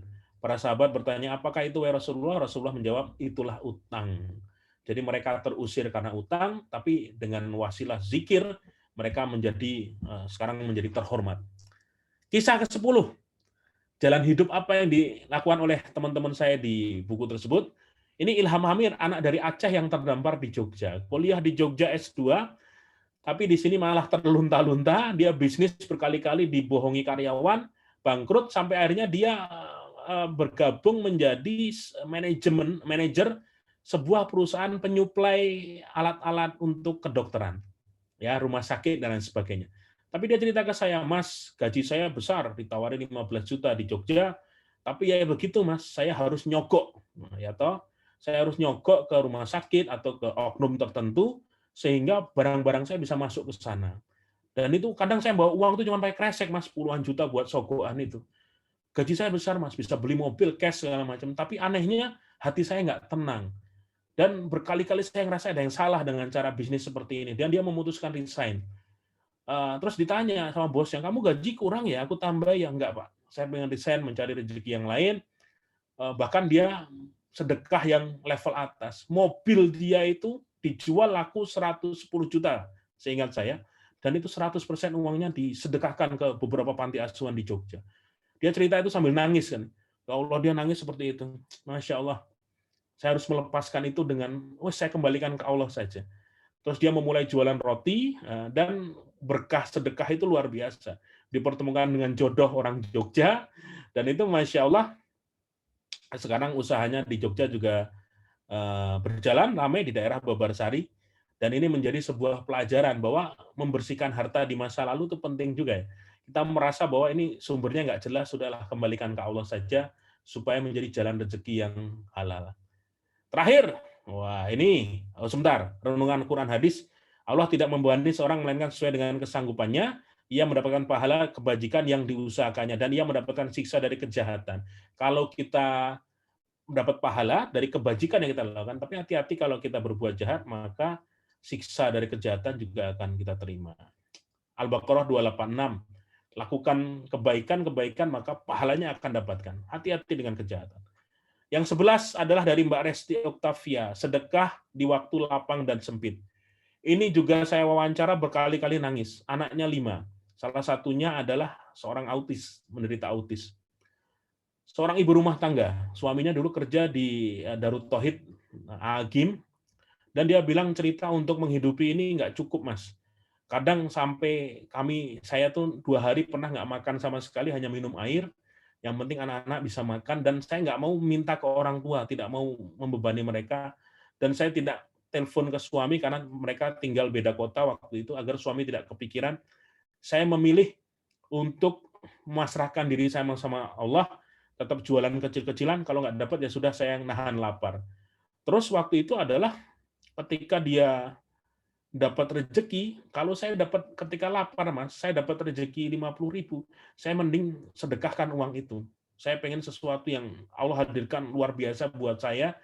Di waktu lapang dan sempit, saya pengen setiap hari sedekah. Dan Allah balas dengan kemudahan-kemudahan di hidup berikutnya. Dia belajar membangun tim, ya, dikasih jalan oleh Allah rezeki, namanya tim Resti Official. Ada 200 emak-emak yang dia bisa kumpulkan, diajari cara jualan. Dia belajar membangun tim jualan melalui handphone, melalui laptop di rumah masing-masing, dan produknya itu sudah siap, sudah ready. Mereka nggak usah mikirkan produk. Mbak Resti ini pintar, datang ke produsen hijab. Kalau saya Mbak punya tim penjualan, dikasih komisi berapa? Oh, dapat 30%. Dibagi sama timnya, buat dia 10%, 20% buat timnya. Datang ke produsen baju muslim, gamis dan lain sebagainya, ke sepatu dan lain sebagainya, itu negosiasi seperti itu. Ya. Dan proses itu yang dia lakoni sejak tahun 2018. Sekarang timnya sangat solid, berjualan. Dia cerita, Mbak, rekor penghasilanmu dari jualan seperti ini, gaya emak-emak kayak gini berapa? Pernah, Mas, omset kami sampai 800 juta, saya bersih buat saya sekitar 70 juta. Dan itu dikerjakan di rumah hanya dengan modal handphone, nulis status, timnya dikumpulkan dan sering sharing pengalaman untuk jualannya bagaimana. Keren ya. Jadi akadnya adalah sebagai maklar, marketing, bukan dropshipper ngaku-ngaku barang, enggak. Mereka sebagai orang yang resmi boleh menjualkan barang atas izin pemilik barang. Dan itu membuktikan dia bisa eksis sampai sekarang. Jadi sedekah di waktu lapang dan sempit, Mas, punya uang saya akan sedekah banyak, kalaupun sedikit saya akan berusaha untuk tetap sedekah dan Allah ganti dengan jalan rezeki yang luar biasa buat saya. Keren, Masya Allah. Sekarang dengar-dengar pindah ke Malang dan membangun rumah cash di sana tanpa utang sama sekali. 11 kisah sudah saya ceritakan. Oh ini, ada hadis terakhir, dan bersegeralah kamu kepada ampunan Tuhanmu, kepada surga yang luasnya seluas langit dan bumi. Kalau hadis Nabi, barang siapa bersedekah dengan sesuatu yang senilai sebutir kurma dari usaha yang halal, sedangkan Allah tidaklah menerima kecuali yang thayyib, maka Allah akan menerima sedekahnya dengan tangannya, kemudian mengembangkannya, dikembangkan oleh Allah. Seperti seorang di antara kalian membesarkan kuda kecilnya sehingga sedekah tersebut menjadi besar seperti gunung. Waduh, ini saya tuh sebulan riset, nyari hadis sesuai dengan kisah yang saya terima ini. Wah, keren itu. Buku ini salah satu buku yang menurut saya luar biasa. Tekanannya dan juga passion-nya dapat banget. Di antara 13 buku saya ini salah satu yang jos gandos menurut saya. Dan masih ada 22 kisah lainnya yang menggetarkan hati. Tidak akan cukup waktunya, Mas Rizko, sudah 1 jam bercerita seperti ini. Masya Allah, semoga teman-teman bisa menerima. 22 kisah lainnya harus dibaca sendiri di buku ini. Nanti saya kasih linknya, free ongkir, dikirim di rumahmu langsung untuk dikirim bukunya. Monggo Mas Rizko, jika mau tanya jawab, saya persilahkan. Saya stop. Mohon izin Mas Sabtuari, saya yang ini ya. Mohon maaf. Jadi ini. Share-nya saya stop dulu ya. Berarti ya, Oke? Siap. Masya Allah. Saat jam ngomong keringetan aku. minum dulu Mas. Budaya orang Indonesia, apa itu? Tisu toilet buat Allah. Ono nang kantorku tisu toilet ya wis lah. Masya Allah. Ya Allah, ketok deso banget dengan serah urusan lah, enggak ada penting halal. Alhamdulillah. Baik teman-teman sekalian. Gulungan kok. Soalnya kita kalau di toilet nggak pakai tisu, kita bersih disentor. Baik. Mas, silakan. Ya, alhamdulillah.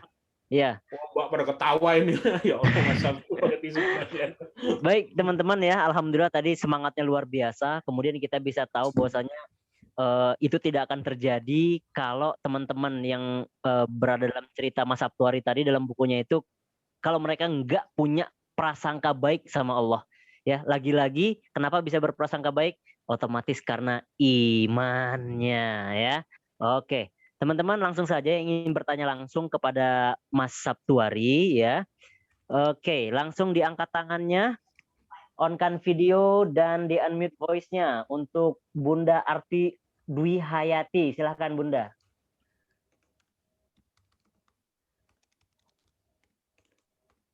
Bunda Arti Dwi Hayati. Ya, silahkan Bun. Di-unmute suaranya biar kedengaran. Oke, silakan. Assalamualaikum warahmatullahi wabarakatuh. Waalaikumsalam warahmatullahi wabarakatuh. Nah, terima kasih Pak Sultan sama Mas Sabtuari atas kesempatannya. Ya. Alhamdulillah bisa bertemu akhirnya dan dapat kesempatan bertanya. Masya Allah. Oke Mbak Arti, monggo. Baik, pertanyaannya adalah ketika misal kita masih hari ini misal masih punya satu cicilan gitu ya, artinya yang memang berkaitan dengan riba gitu ya. Apakah memang harus meninggalkan secara langsung gitu ya, sementara kan bisnis kita pun masih berjalan gitu ya, seperti itu. Apakah memang ya berproses saja gitu ya, sambil terus tentu minta kepada Allah supaya dimudahkan jalannya, artinya sambil terus meminta dimudahkan, disegerakan dan sebagainya gitu ya. Jadi apakah memang harus brutal langsung? Oke, Mbak Arti. Gitu ya, tinggalkan dan sebagainya, atau ya berproses saja gitu. Karena kembali kan Allah melihat niat kita gitu ya. Kalau mendengar cerita teman-teman yang 11 ya yang tadi kan mereka ada yang memang langsung gitu, ada yang memang full hijrah secara langsung, mungkin tahapan-tahapan dari pengalaman mereka pun dan detailnya kan tidak diceritakan langsung gitu ya, artinya mereka bangkit dari misalnya pernah terpuruk bangkit laginya tuh dapat dari mana kan tidak diceritakan secara detail gitu, artinya mereka dengan seizin Allah ketika sudah terpuruk bisa bangkit dan hikmah besarnya bisa kita tiru, tapi kan mungkin perjuangan mereka pun tentu yang tidak kita ketahuinya sangat luar biasa gitu ya, akan sangat banyak gitu ya seperti itu. Nah, pertanyaan intinya hanya tadi sih Mas, apakah kita harus langsung stop misalnya KPR nih dileperkan langsung gitu ya, atau ya berproses saja gitu seperti itu. Jazakallah. Iya, semua emak ya, pertanyaan satu paragraf tapi muter-muter dulu satu. Wah. Ya itu. Oke, saya jawab. Ada 3 pilihan. Saya selalu ngasih tahu 3 pilihan. Sebelum 3 pilihan ini dilakukan, harus taubat total. Sholat tobat, berjanji sama Allah tidak akan membuka akad riba baru. Ya, sering-sering sholat 2 rakaat. Habis sholat boleh, sebelum sholat boleh, atau pas lagi tahajud atau pas duha. 2 rakaat khusus sholat tobat, ya Allah, ampuni aku yang pernah melakukan akad riba dan bantu aku untuk melunasinya dan berjanji tidak akan ulang lagi. 3 itu apa? 1 yang pertama adalah amputasi. Nggak semua orang sanggup, tapi banyak juga yang sanggup. Apa itu? Langsung menjual aset yang ada dimiliki dan 100% uangnya buat melunasi utang. Ada yang seperti ini. Amputasi ini pokoknya punya motor jual, punya mobil jual, punya rumah pun ada yang jual. Kalau saya dulu amputasi ruko. Ruko saya di dekat kampus UGM, sudah 6 tahun, 7 tahun saya pakai, saya rawat, saya bikin 3 lantai, saya cat, saya promosikan kemana-mana, harus saya ikhlaskan untuk dilepas. Ini amputasi. Yang jelas, ini pokoknya wes nggak merasa kehilangan. Nanti beli lagi atau cari lagi atau sewa dulu, yang penting ini segera lunas. Ya, amputasi itu silahkan kalau mau dilakukan. Yang kedua adalah rawat inap. Rawat inap itu apa? Seperti masuk ke rumah sakit, dirawat beneran, kayak pasien COVID itu loh. Diistimewakan, dikasih makan bergizi, mangan masker, supaya cepat sembuh dalam 10 hari bisa recovery. Nah, caranya adalah kamu bekerja lagi sama suami, misalnya ngumpulkan uang, punya penghasilan dikumpulkan, dan 100%, enggak 100% lah, anggaplah 60%, 70%, diusahakan untuk bisa melunasi utang. Akhirnya, utang yang harusnya selesai 3 tahun, selesai dalam waktu 1 tahun. Utang yang harusnya 5 tahun atau KPR 15 tahun, ternyata bisa selesai 3 tahun. Saya melakukan amputasi di ruko saya, di UGM itu, tapi saya melakukan rawat inap di rumah KPR yang saya tempati ini. Harusnya ini baru lunas 2027 besok, 15 tahun. Saya akad 2012, karena nggak tahu soal riba, nekat. Saya bilang sama istri, ini rumah mau dilepas atau dipertahankan. Istri bilang, ya, wes terserah gimana caranya rumah ini dipertahankan. Harta sisa riba itu boleh dipakai. Teman-teman lihat kajian ustadz-ustadz ahli fikih muamalah, harta sisa riba, akadnya riba, kalau kita sudah tobat, lunasi itu harta menjadi hak kita. Karena kita yang membayar pakai duit kita, ya, yang salah di akadnya. Akhirnya saya kerja keras, selesaikan. Alhamdulillah 3,5 tahun itu selesai dari harusnya 15 tahun. Jadi bulan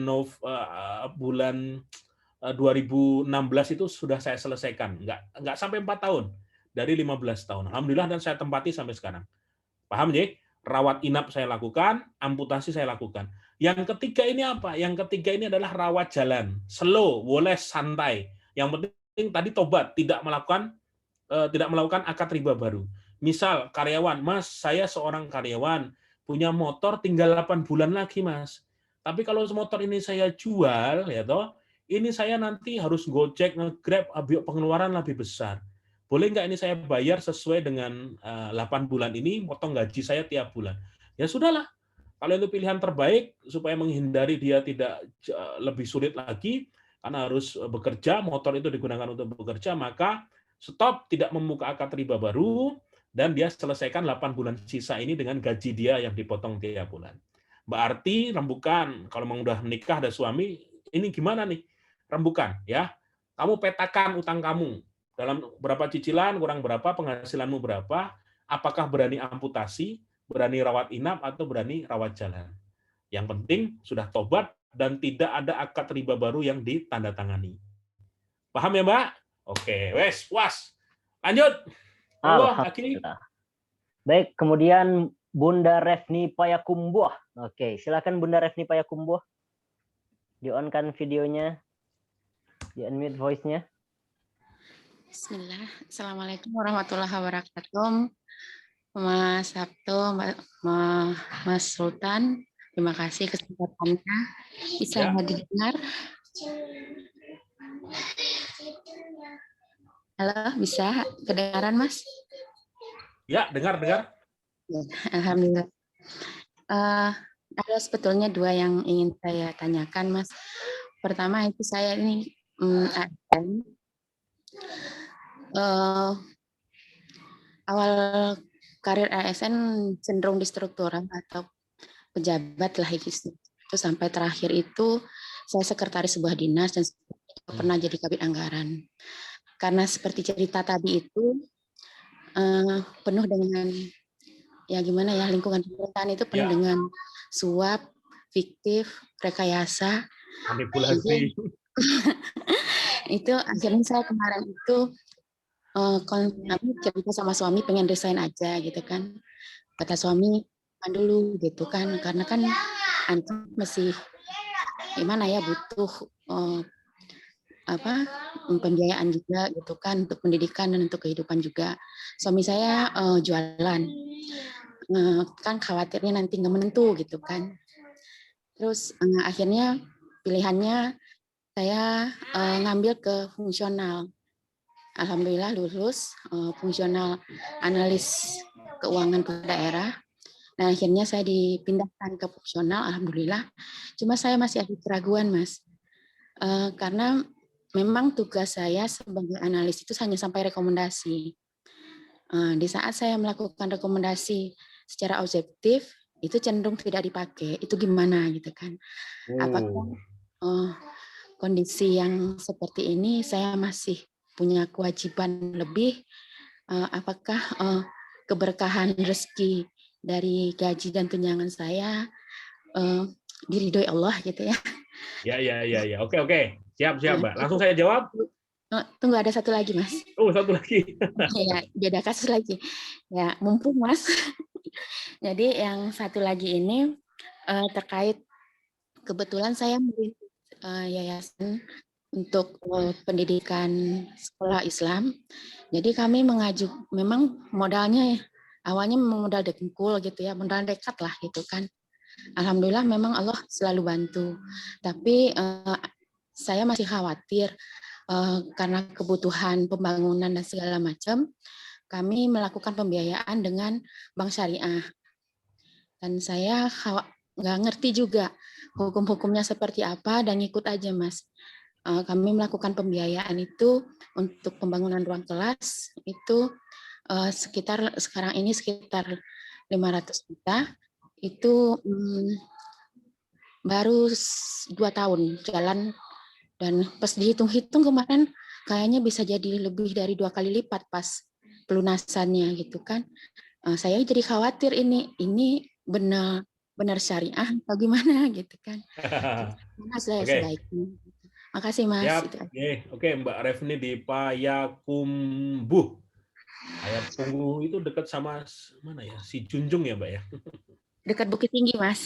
Bukit Tinggi yang ada istana itu, bukan ya? Dekat bukan situ juga. Wah, ya wes, saya baru dari sana 2 tahun lalu. Oke. Jadi gini. Ini yang jawab harus Ustadz yang paham fikih. Kalau saya sendiri mungkin lebih kepada gini, Mbak. Ketika kita mau hijrah, kadang-kala di level tertentu ya. Kayak Ustadz Abdul Somad tuh pernah membahas kalau UAS. Apabila kita harus menyogok, nah ya tahu bahasanya, dalam sebuah kasus masuk ke ASN tanpa harus mengambil hak orang lain, karena sistem di situ sudah seperti itu, maka diperbolehkan dalam arti kita tidak menyingkirkan orang lain. Karena nilai kita sudah masuk, tapi di situ kok dimintain biaya macam-macam, nah itu monggo, dalam arti saya harus menemukan kajiannya, tapi saya pernah dengar. Pokoknya kalau kita dipaksa dalam situasi yang harus mengeluarkan uang, padahal di sana sistemnya seperti itu, kalau kamu nggak keluar uang berarti nggak diterima. Tapi tanpa harus meninggikan hak orang lain. Memang nilai kita sudah bagus. Itu kondisi itu dibolehkan. Mohon maaf kalau nanti ada yang salah, tapi sepemahaman saya dalam kajian saya seperti itu. Nah, dirimu ini seperti ini ya, Mbak ya. Kamu berada di sebuah lokasi yang kira-kira kalau saya ngasih penilaian objektif kok malah ditolak, ini bagaimana? Agak sulit jawab, karena gini, apalagi pekerjaan ini impian buat banyak orang jadi PNS. Saya harus tidak bisa frontal, kamu keluar, yo, tidak berani. Saran saya mencari keburukan sesedikit mungkin, Mbak, yang bisa kamu hindari. Bahkan kalau perlu kamu boleh konsultasi sama ustadz terdekat, ini bagaimana kalau hati saya, kecuali kamu sudah dalam kondisi yang 100% kamu akan terjerat dalam keburukan itu, maka carilah keluar pekerjaan lain yang lebih halal dan barokah. Seperti tadi teman-teman, seperti Mas Dinko tadi, mau disuap 300 juta, tapi dia memilih, "Lah, keluar aja lah." Di level tersebut sudah muak, sudah muntah-muntah, dia sudah merasa, ini nggak bener ini. Akhirnya dia mentok. Tapi kalau di satu tempat ini, masih ada sisi-sisi kebaikan yang bisa kamu kerjakan, saran saya ya, kalau ini pengabdian pada negara, dilakukan. Sambil menjauhi yang keburukan-keburukan itu. Detailnya saya nggak paham, tapi kalau dirimu mau curhat, cari orang terdekat yang bisa memberikan masukan agar hatimu tenang. Kalau saya secara umum, maka carilah kebaikan-kebaikan di tengah keburukan yang mungkin ada di sekitarmu. Gitu ya. Yang kedua soal bank syariah. Oh, ini banyak perdebatan di luar sana. Bank syariah itu beberapa kali dikritisi oleh pihak luar, para ustadz, bahwa akadnya belum 100% syar'i. Ada yang menyebut bank syariah itu adalah bank yang menuju syariah. Nah, menuju syariah maksudnya belum 100% akadnya syar'i, tapi sudah menuju ke sana dan kita siap dukung. Nah, beberapa yang dikritik oleh para ustadz yang pernah saya pelajari, misalnya ketika kita melakukan akad jual beli, ya, dan kita diwakalahkan, prosesnya kita menjadi wakil dari bank untuk melakukan jual beli tersebut. Baru kemarin Ustadz Amin Nur Bait melakukan live, nanti bisa cari Ustadz Amin Nur Bait. Beliau menjelaskan ketika kita menjadi wakil dari bank melakukan transaksi, maka itu sudah akadnya salah, tidak boleh. Karena seolah-olah kita menjadi wakil dari bank untuk melakukan transaksi tersebut. Nah, kalau misalnya mau jangka panjang kita mau berharap bank syariah ini makin, apalagi ada BSI sekarang, Bank Syariah Indonesia, gabungan dari 3 bank besar, saya kok berharap, bermimpi bank syariah yang ada sekarang juga melibatkan para ustadz yang selama ini mengkritisi. Kan banyak di YouTube. Misalnya kita ngetik kata-kata bank syariah, apakah syar'i, itu para ustadz bahas. Akan keren banget bank syariah mengundang para ustadz ini dan diskusi bareng. Sampai kita punya bank yang benar-benar membuat hati tenang. Wah, impian kita seperti itu, Mbak. Nah, apakah yang ini sudah 100%, misalnya kamu beli tanah atau melakukan pembiayaan 500 juta, kok tiba-tiba menjadi 1 miliar, ya memang itu keuntungan dari lembaga keuangan seperti itu, baik konvensional maupun syariah. Saya pernah, Mbak, sangat marah ketika dulu pinjam ke sebuah bank konvensional swasta, selama setahun saya membayar 94 juta itu bunganya saja, dan ketika saya menarik sertifikat saya, itu utang saya masih 100%. Gila, saya bilang. Saya sampai gebrak meja, kok kayak gini sih? Maaf Pak, peraturannya kayak gitu. Setahun saya bayar 94 juta, dan utang saya masih utuh. Wah, itu kejam. Dari sanalah saya makin mantap untuk berperang dengan riba ini. Dalam arti, saya nggak mau lagi terlibat, dan saya bisa syiar melalui buku, melalui Zoom seperti ini, mau seminar waktu itu, agar makin banyak orang yang menghindari. Nggak enak banget menjadi budak dari utang, tuh nggak enak banget. Begitu Mbak Refni, mungkin jawabannya belum bisa full, tapi paling tidak dapat gambarannya, agar nanti bisa kamu untuk konsultasi lebih lanjut kepada orang-orang terdekatmu yang bisa memberikan saran yang lebih baik. Monggo lanjut, silakan. Baik, alhamdulillah. Kemudian pertanyaan selanjutnya ini boleh saya bacakan dulu ya, Mas ya? Boleh.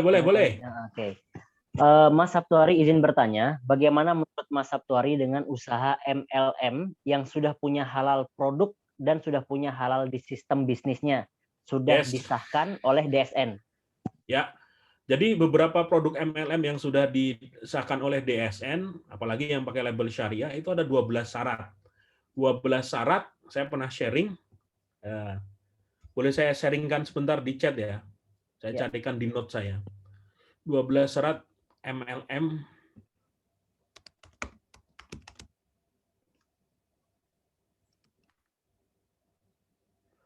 Syarat MLM. Mana nih saya cari? Nah ini nih. Menurut fatwa MUI, nah ini sebentar. Oke. Tak kopikan, tak kirim ke teks. Aduh, ketahuan jebule ora iso. Wes oke tak kopi, ternyata ditolak sama dia. Panjang banget. Nah, salah satu saya bacakan ya. Supaya MLM itu bisa dianggap halal dalam prakteknya, satu, adanya objek transaksi real yang diperjualbelikan. berupa barang atau produk jasa. 2, barang atau produk jasa yang diperdagangkan bukan sesuatu yang diharamkan. 3, transaksi dalam perdagangan tersebut tidak mengandung unsur gharar, maisir, riba, doror, zulm, dan maksiat. 4, tidak ada kenaikan harga biaya yang berlebihan. Wah, ini yang kadang-kala di MLM susah dikontrol. Karena Baik. barang di luar kadang-kala harganya cuma 100.000, di MLM bisa menjadi 300-400.000. Karena itu untuk bonus si upline, downline, ya toh. Itu yang kadang-kala susah dikontrol. Ya, walaupun sudah dapat cap dari DSN, kita harus bertanya apakah dari pihak DSN memantau hari per hari, day to day, memantau website penjualan mereka. Kok saya merasa belum dilakukan pantauan dari ratusan MLM yang ada di Indonesia. Ini agak susah. Nomor 4, tidak ada kenaikan harga biaya yang berlebihan. Karena harga pasti lebih mahal dari harga normal di luar, karena harus memberikan bonus berlipat kepada upline, downline, dan berikutnya. 5, komisi yang diberikan ke perusahaan kepada anggota baik besaran maupun bentuknya harus berdasarkan pada prestasi kerja nyata. Nah, prestasi kerja nyata itu artinya DE yang semakin kerja, maka akan mendapatkan hasil lebih banyak. Oke lah, gitu loh. Benar, itu bisa dilakukan. 6, bonus yang diberikan oleh perusahaan kepada anggota harus jelas jumlahnya ketika dilakukan transaksi sesuai dengan target penjualan. Oke, ini terbuka. Karena banyak MLM yang sekarang sistem bonusnya sudah online, bisa dipantau penjualan saya berapa dan lain sebagainya. 7, tidak boleh adanya komisi atau bonus secara pasif yang diperoleh secara reguler tanpa melakukan pembinaan. Nah, ini ada yang bahasanya ya, kalau misalnya dianggap sebagai passive income, wah saya lagi di kapal pesiar, udah sukses, wah ya duitnya dari downline-mu itu kan ya. Nah ini ada pertanyaan, apakah duitnya ini sudah kamu dapat karena kamu tidak bekerja, tidak melakukan pembinaan, terima passive income begitu saja, ada pertanyaan di sana. 8, pemberian komisi atau bonus perusahaan kepada anggota tidak menimbulkan igro. Nah ini juga susah. Nomor 8 susah dilakukan oleh perusahaan apapun. Jadi pemberian komisi dan bonus oleh perusahaan kepada anggota tidak menimbulkan igro. Igro itu daya tarik luar biasa yang menyebabkan orang lalai terhadap kewajibannya demi melakukan hal-hal atau transaksi dalam rangka memperoleh bonus atau komisi yang dijanjikan. Hampir semua MLM, tanda kutip, mohon maaf, senengannya pamer mobil, isi rekening, bonus. Wah ini, wes pastilah. Bahkan ada yang pamer isi rekening, bonus saya sekian. Mobil, ini adalah mobil-mobil kami, dan ini ternyata menjadi syarat dari MUI bahwa tidak boleh menimbulkan igro, daya tarik luar biasa yang menyebabkan orang jadi lalai, buta, caranya lah mau dapat mobil, itu orang itu bisa 6 bulan dapat mobil, maka wah segala macam dilakukan dengan cara yang berlebihan, itu namanya igro. Agak susah ya, jadi nomor 4 tadi susah, soal harga kenaikan harga di luar kewajaran, nomor 8 ini juga susah. Ya. 9, tidak ada eksploitasi dan ketidakadilan dalam pembagian bonus antara anggota pertama dengan anggota berikutnya. Nah, ini juga banyak praktek di MLM, misalnya ada sistem tutup poin. Jadi harus kalau nggak tutup poin seperti dieksploitasi kan, suruh belanja. Caranya belanja, kalau nggak nanti nggak keluar bonusnya. Ini juga dianggap sebagai eksploitasi. Maka beberapa senior di MLM yang hijrah saya temui, dia bilang, ini barang saya numpuk di gudang, Mas. Dan saya nggak bisa jual, belum laku, kalau nggak bonus saya nggak keluar. Dipaksa belanja demi mendapatkan bonus.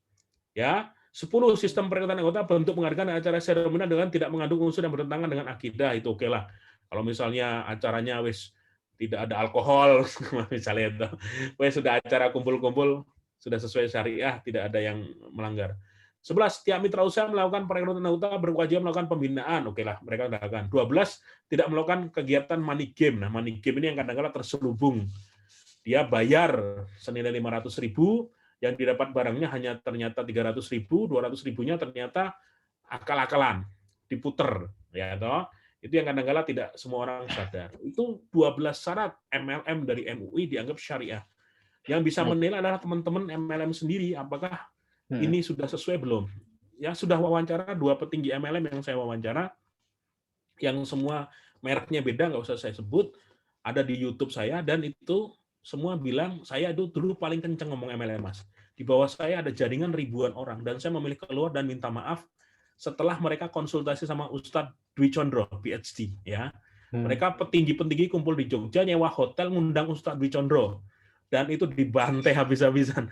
Semua argumen mereka mental semua, sampai akhirnya mereka menyerah, nangis bareng, tobat, meninggalkan MLM, padahal bonus mereka udah ratusan juta per bulan, ditinggalkan.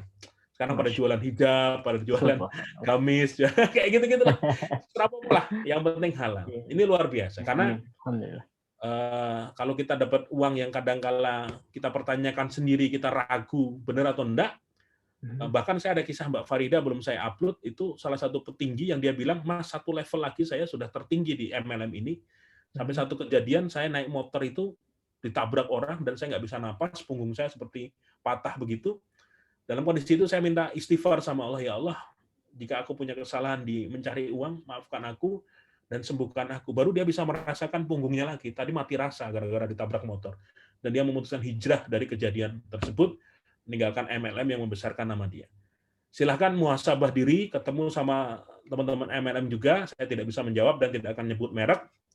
Apakah MLM yang kalian tekuni ini sudah sesuai syariah, atau ternyata masih melanggar 12 syarat, masih suka pamer, masih ada money game walaupun kecil, masih ada harga di luar kewajaran, maka lebih baik menurut saya tinggalkan, cari rezeki yang lain.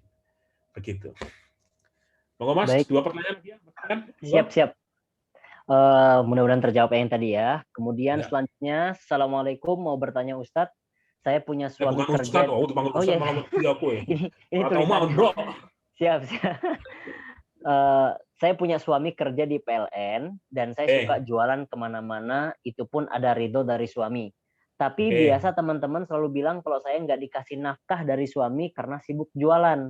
Padahal suami sendiri nggak pegang duit kalau nggak aku kasih. Kadang mundur sendiri jualan gamisnya, Ustadz, kasihan suku, dibilang nggak nafkahin saya. Wassalamualaikum. Kayaknya minta saran nih, Ustadz. Itu yang tadi saya bilang, kamu tidak bisa menutup lambe turah di kanan kiri ini karena tanganmu hanya 2. Yang bisa kamu lakukan adalah menutup kuping, biarkan lambe turah itu berkicau sendiri. Wes lah, jadi manusia cuek. Dalam arti kalau ada kebaikan, dengarkan. Tapi kalau ada keburukan, orang nilai, Masya Allah, capek. Ada dulu kisah salah satu sahabat, saya lupa siapa ya, yang dia pergi ke pasar sama anaknya naik keledai, betul ya? Ya, mereka berjalan dengan keledai, terus ada orang bilang, anaknya di atas, anaknya nggak tahu diri, malah orang tuanya suruh jalan. Jalan lagi, ada orang komentar lagi, diganti, sekarang bapaknya yang naik, anaknya yang nuntun. Wah, itu orang tua nggak tahu diri, anaknya nuntun, malah dia naik di atas keledai. Jalan lagi, mereka dua-duanya memilih turun dari keledai, digoblok-goblokin. Wah, dasar bodoh, punya keledai kok nggak dinaiki. Ya, nah, akhirnya mereka berdua naik ke punggung keledai, dirasani lagi. Lihat tuh mereka nggak tahu diri, keledai dinaikin berdua sampai susah payah jalannya. Sampai di pasar bapaknya ngomong, begitulah nak, dunia ini. Kalau kita mendengarkan semua omongan orang, capek luar biasa. Ya, wes cuekin aja Mbak, jualan lagi. Suami tetap kerja di PLN, wes hasilnya nanti makin banyak. Kalau sudah bikin usaha baru, suami nanti pensiun, bikin lagi, jadi ahli sedekah, bangun masjid, anak yatim, wah stop lah, joskan. Gitu ya, cuekan lambe turah. Baik, alhamdulillah, semoga terjawab, Mbak. Kemudian dari Bunda Iis Purnamasari, langsung saja, ini langsung bertanya kepada Mas Sabtuari. Boleh di-on-kan video, di-unmute voice-nya, silakan. Assalamualaikum warahmatullahi wabarakatuh. Waalaikumsalam warahmatullahi wabarakatuh. Sabtu, saya Iis Purnamasari dari Sumedang. Oh, Sumedang, oke. Tahu, ya. tahu. Ya. Ke rumahku ada yang jual tuh, tahu Sumedang. Agen kerukul nih. Kerukul. Kerupuk dong.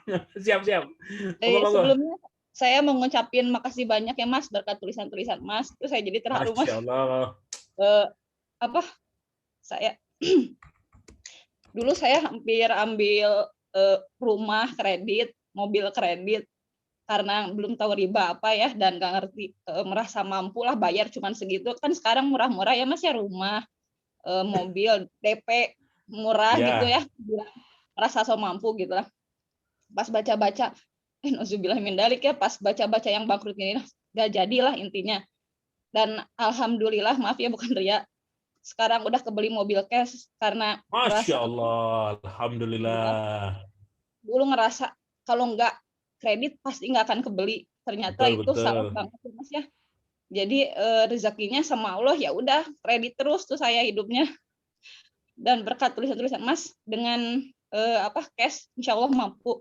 Doakan saya mau menabung punya rumah kredit cash, maaf cash. Amin. Mbak Iis, Nggak usah beli cash rumahnya, bangun bertahap. Beberapa teman Iya. sudah buktikan, punya uang, kumpulkan beli tanah.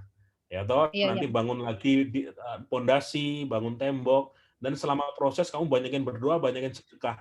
Nanti Iya, rezeki Mas. datang Betul. ada aja. Harusnya Iya, nanti Mas. target 5 tahun selesai, bisa 3 tahun selesai, Mbak. Daripada Amin. 15 tahun KPR, ya toh, mending 3 tahun Ngeri bangun banget, Mas. bertahap. Ngeri.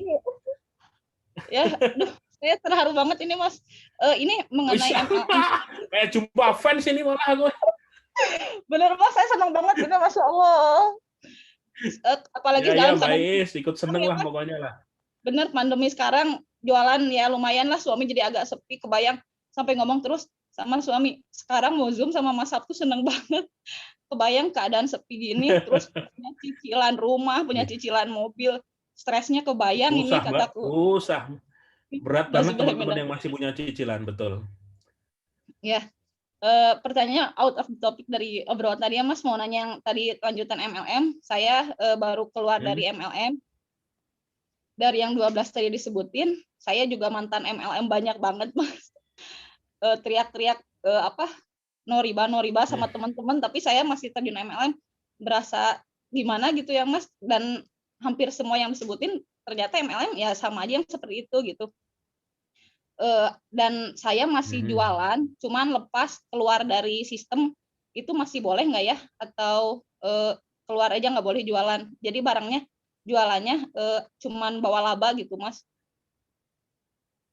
Ya, kalau MLM itu produknya bagus nggak masalah, Mbak. Saya pun memakai produk MLM kok. Berarti boleh ya, Ya, Mas saya ya? ada produk kesehatan, sistemnya itu sistem MLM, saya beli sebagai konsumen normal, ditawari untuk join, saya nggak mau. Jadi Tapi kalau saya saya butuh masih harganya jualan. piro, saya beli, saya pakai karena memang produknya bagus. Oh iya, iya. Halo?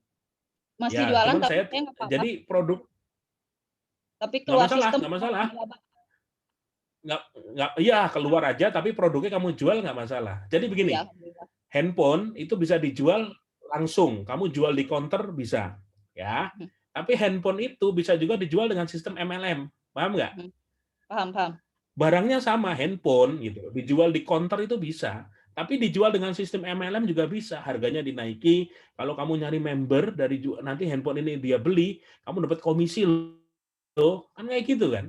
Iya, Mas. Berjenjang, harga lebih mahal, tapi nanti kasih bonus ini, kasih pelatihan, macam-macam.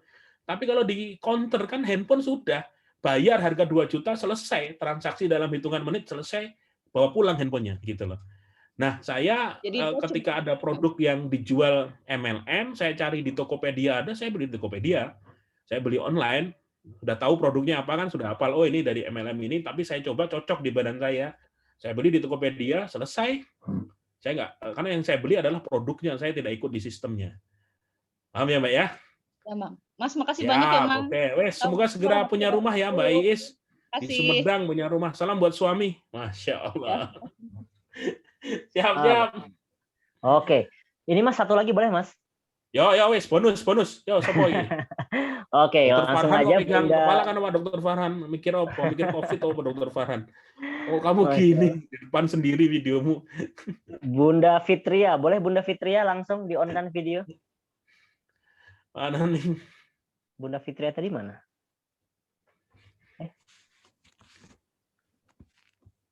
Bunda Fitria ada?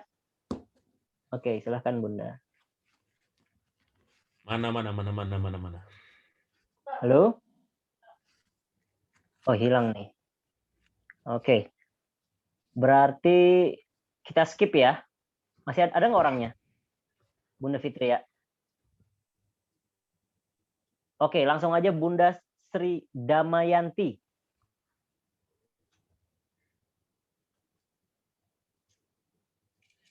Silakan, monggo. Assalamualaikum warahmatullahi wabarakatuh. Waalaikumsalam warahmatullahi wabarakatuh.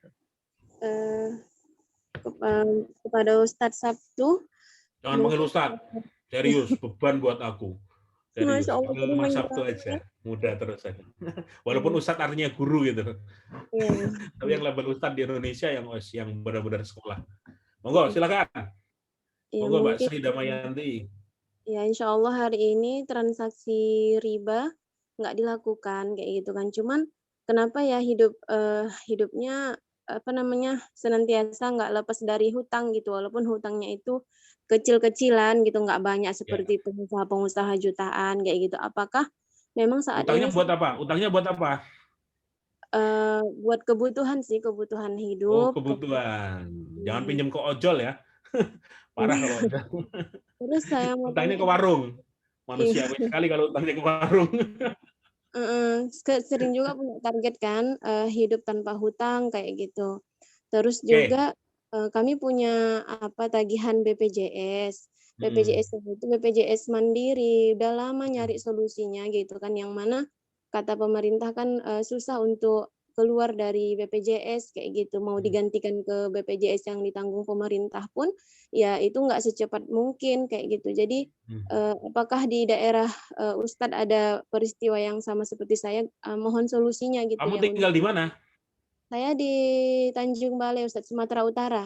Wih, Jadi Tanjung Balai Karimun. enggak, bukan. Itu kalau Tanjung Balai Karimun itu Batam. Ini Sumatera Utara, Ustadz. Iya. Walah, iki piye delok petane salah. Oke, ya, siap. Saya jawab ya. Ya, mungkin itu aja, Ustadz. Jazakallah khair. Ya, siap. Terima kasih. Sri Damayanti. Namanya nama Jawa ini. Tinggalnya di Sumatera Utara. BPJS, beberapa kajian yang saya lihat di YouTube full misalnya, kayak Ustadz Erwandi dan lain sebagainya, atau Ustadz yang lain, yang dipermasalahkan sebenarnya denda. Jadi para Ustadz ini, kayak Ustadz Erwandi malah dia bilang, BPJS itu bagus, tolong menolong sesama warga negara. Akadnya tolong menolong itu dan tidak mengharapkan balik. Kita store misalnya sebulan berapa sih, 50.000 atau berapa, nggak berharap balik. Beda sama asuransi konvensional. Dijanjikan setelah 10 tahun nanti mendapatkan sekian ratus juta, setelah 15 tahun dapat sekian 1 miliar, padahal banyak yang meleset semua. Ya. Nah, BPJS itu baiknya adalah tolong menolong sesama warga negara dan biaya iurannya nggak terlalu memberatkan. Tapi bagi golongan tertentu ya, kalau yang buat golongan bawah jangan memberatkan walaupun 50.000. Yang dipermasalahkan oleh para ustadz adalah dendanya. Denda jika tidak bayar sekian, bahkan yang ditagih, kaget ditagih 7 juta, 8 juta, kaget itu sampai dia curhat. Ini saya buat makan susah mas, dapat tagihan BPJS sekian juta. Nah ini, moga-moga segera ada perbaikan dari pemerintah, akadnya memang akad tolong-menolong, dan tidak ada denda sama sekali, dan dimampukan, dan memang kalau sudah diwajibkan oleh pemerintah, ya apa boleh buat. Karena nanti, mohon maaf, misalnya ada peraturan, nggak punya BPJS, nggak punya umroh, nggak bisa berangkat, nggak punya paspor, nggak bisa umroh, nggak bisa haji. Yang nggak punya BPJS nggak boleh bikin SIM. Wah, piye susah. Ya toh? Jadi memang semua kebijakan pemerintah kita hanya doakan semoga yang terbaik. Yang kedua adalah soal utang. Ini adalah manajemen keuangan yang harus diperbaiki. Kalau dibilang cukup, orang tidak akan pernah cukup selama yang kita pikirkan adalah sesuatu yang tidak kita butuhkan, kita beli terus-menerus. Kalau saya, Mbak, uang bisnis sama pribadi saya pisah. Dan saya bilang sama istri saya pegangin satu ATM, beli yang benar-benar dibutuhkan. Kalau kita pengen beli yang kita belum ada dana, sabar, nabung dulu. Dan kalau ternyata nanti ada rezeki lain, maka kalau beli harus diskusi dulu. Walaupun kalau wanita kadang-kadang belinya buat skincare, itu masih saya maklumi lah, nggak masalah. Alhamdulillah istri saya itu manut sama saya, tidak pernah ada transaksi yang di luar kewajaran untuk beli hal-hal barang branded, nggak pernah. Saya sama istri kemana-mana cukup pakai jam tangan, istri pakai cincin satu, saya polosan, nggak pakai apa-apa, hanya jam tangan tok. Dan kami syukuri saja, tapi kami nggak punya utang, kami nggak ikut asuransi, nggak punya transaksi di saham, reksadana, kami nggak punya. Kami kalau nabung hanya beli emas batangan, simpan, sudah selesai. Dan itu Masya Allah ternyata lebih menenangkan hati buat kami. Coba Mbak dibikin list kebutuhan pokokmu dalam satu hari atau dalam satu minggu apa saja. Terus uang pemasukan suami misalnya udah tetap berapa, kalau misalnya hasil dari dagang berapa, diperkirakan. Nah, jangan beli hal-hal di luar itu. Nanti mulai disiplin, beras ternyata 5 kilo cukup buat seminggu misal, ya toh. Berarti sebulan kebutuhan sekian. Dalam hitungan manusia, Mbak, itu kadang-kala di luar nalar. Gaji suami saya cuma 2 juta, nggak bakal cukup buat ini. Tapi kalau sudah melibatkan Allah, rezeki yang tadi At-Tolak ayat 2 dan 3 min haitsu la yahtasib itu kadang-kadang akan datang. Serius, Mbak. Saya ngalami berkali-kali ini nggak bakal cukup. Tapi ternyata kok tiba-tiba ada rezeki dari sini, ada rezeki dari sini, dan itu di luar perkiraan. Saranku mulai diatur keuanganmu dengan suami, diskusi, diajak ngobrol, dan mulai dibukukan. ambil bolpen, syukur-syukur ada laptop dibikin Excel. Pengeluaran saya Mbak per bulan itu saya bikin Excel rapi, saya capture, saya kirim ke WA istri. Pemasukan saya sekian sekian sekian dari sini sekian, saya total semua dan saya kirim ke istri. Istri tenang jadinya. Oh iya, kita punya harta sekian, sudah bayar sedekah sekian. Nah, itulah saya laporkan. Sebagai suami saya bertanggung jawab seperti itu. Agar istri saya tenang ketika ngurusi anak-anak. Jangan sampai masih memikirkan macam-macam. Alhamdulillah hutang nggak ada, dan saya termasuk yang paling rapi dalam urusan keuangan. Alhamdulillah. Dan itu ternyata dibiasakan. Kita memaksa diri kita lama-lama menjadi terbiasa, tertib dalam urusan keuangan. Silakan dicoba. Moga-moga dilebihkan Mbak Sri Damayanti, rezekimu juga nambah, dan nggak bakal ngutang-ngutang lagi. Gitu nggih. Salam dari Jogja Mbak, dari ke mana tadi? Tanjung Balai. Sumatera. Masya Allah. Allahumma sholli ala Muhammad. Siap, Masya Allah, Mas Turun. Baik. Mas Rizko, saduh, sudah ya. Mas Sabtuari, ini ada berapa, Masya Allah. Masa sampai jam 11.30 kan nggak mungkin kita ini. Tapi ini, nanti Mas, ini kalau tanya jawab nanti ini aja, Japri. Oke. Ya, biar ini DM terakhir, saya Mas. aja Sabtu hari, kalau enggak di komentar di Instagram saya @sabtuari. Oke. Ya. Ini Mas, menurut Mas nih, ini sekarang saya boleh nanya Mas ya? Yo, terakhir ini. Nah, terakhir ya, bonus. Iya, terakhir ya. Oke. Ya. Jadi apa ya? Kita ada duit ya, kemudian kita juga ada utang, kemudian juga pengen sedekah. Nah, kira-kira mana yang didahulukan? Bayar utang dulu atau sedekah dulu? Utang dibayar, sedekah tetap. Bingung nggak? Okay. Utang dibayar, sedekah tetap. Artinya apa? Kamu punya utang 1 juta. Kamu punya utang 1 juta, duitmu ada 700.000. Ya. Yang 600 bayarkan ke utang, minta keringanan sisanya bulan depan. Yang 100.000 kamu bersedekah, beli nasi bungkus, bagi ke 10 orang, masing nasi bungkus 10.000 tuh. Kalau di Jogja dapat nasi, telur, tahu, tempe, 10.000 di Jogja tuh. Serius. Di Jogja tuh 10.000 dapat nasi, telur, tahu, tempe, wes, tahu lah tempe atau sayur wes dapat. Bagi. Gitu. Kalau enggak 100.000 kamu bisa beli beras minimal 7 kilo dapat, 7 kilo, 8 kilo dapat. Ya, kamu kasih ke duafa di sekitarmu dan minta doa dari mereka boleh. Saran saya seperti itu. Ya, jadi utang wajib dibayar. Kalau kurang minta keringanan waktu bulan depan. Selebihnya kamu harus bersedekah. Karena sedekah itu akan membuat dorongannya makin cepat. Toh 700.000 kalau kamu bayar semua juga nggak lunas kan? Gitu ya. Pesan saya, utang dibayar tapi sedekah jalan terus. Masya Allah. Alhamdulillah. Di sini udah berapa kali Mas Rizko? 3 kali atau 4 kali sih? Apa Mas? Ya Mas? Aku ngisi di sini udah 3 kali 4 kali itu. Dari zaman pakai WA itu. Dari 5 kali. 5 kali mau. Dulu pakai WA itu aku ngomong pakai WA itu, ingat ya? Zaman belum ada Zoom. Ya Allah. Ya wes lah manut. Baik, alhamdulillah teman-teman sekalian ya. Sebelum kita off, kita foto dulu boleh? Mas Sabtuari. Ya, siap. Siap. Yang belum terbayar ya, ini banyak banget. Boleh di copy aja, kirim ke DM saya ya, @sabtuari. Baik. Kita foto bareng-bareng ya. Muslim Partnership, genggam dunia, raih ridhonya ya. Amin. Genggam dunia, raih ridhonya. Oke, sekarang kita semua seperti ini. Banyak banget ngirim chat. Oke, mana? Oke, semuanya genggam dunia, raih ridhonya. Seperti ini ya. Hitungan 1, 2, 3, raih ridhonya. Raih ridhonya. Oke, semua gerakannya seperti ini. 1 ke atas, raih ridhonya seperti ini.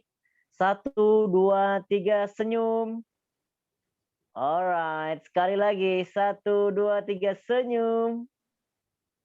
Alright, alhamdulillahirobbilalamin. Baik teman-teman sekalian, sama-sama ya kita ucapkan terima kasih kepada mentor kita Mas Sabtuari. Semoga dimudahkan segala sesuatunya, dipanjangkan umurnya, disehatkan seluruh keluarganya, dimudahkan rezekinya. Insya Allah batch-batch selanjutnya membersamai kita lagi di Muslim Partnership selanjutnya. Siap Mas ya? Matur suwun doanya.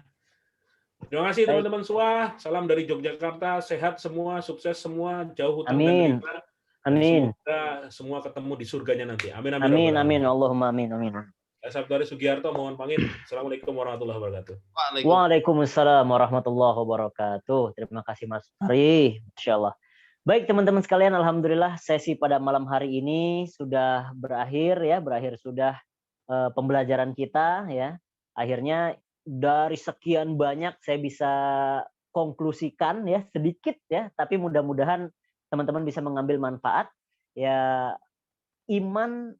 Tingkatan iman yang paling tinggi, ya kata Ustadz, tingkatan iman paling tinggi ketika kita sudah bisa menjalankan perintahnya, menjauhi larangannya. Ya, mudah-mudahan teman-teman Muslimpreneurship semuanya dimudahkan ya dalam bisnisnya, dalam kehidupannya, dimudahkan segala sesuatunya.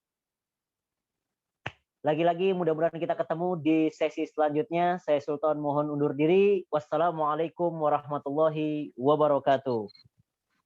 Waalaikumsalam warahmatullahi wabarakatuh. Waalaikumsalam warahmatullahi wabarakatuh. Waalaikumsalam warahmatullahi wabarakatuh. Iya, lagi di jalan tadi. Assalamualaikum warahmatullahi wabarakatuh. Kiainya telat nih. Waalaikumsalam. Ampun. Apa kabarnya Kak Sultan? Waalaikumsalam warahmatullahi wabarakatuh. Wih, mantap. Alhamdulillah. Pak bos yang MC hari ini. Absen malam yang hadir. Saya hadir tapi nggak buka video.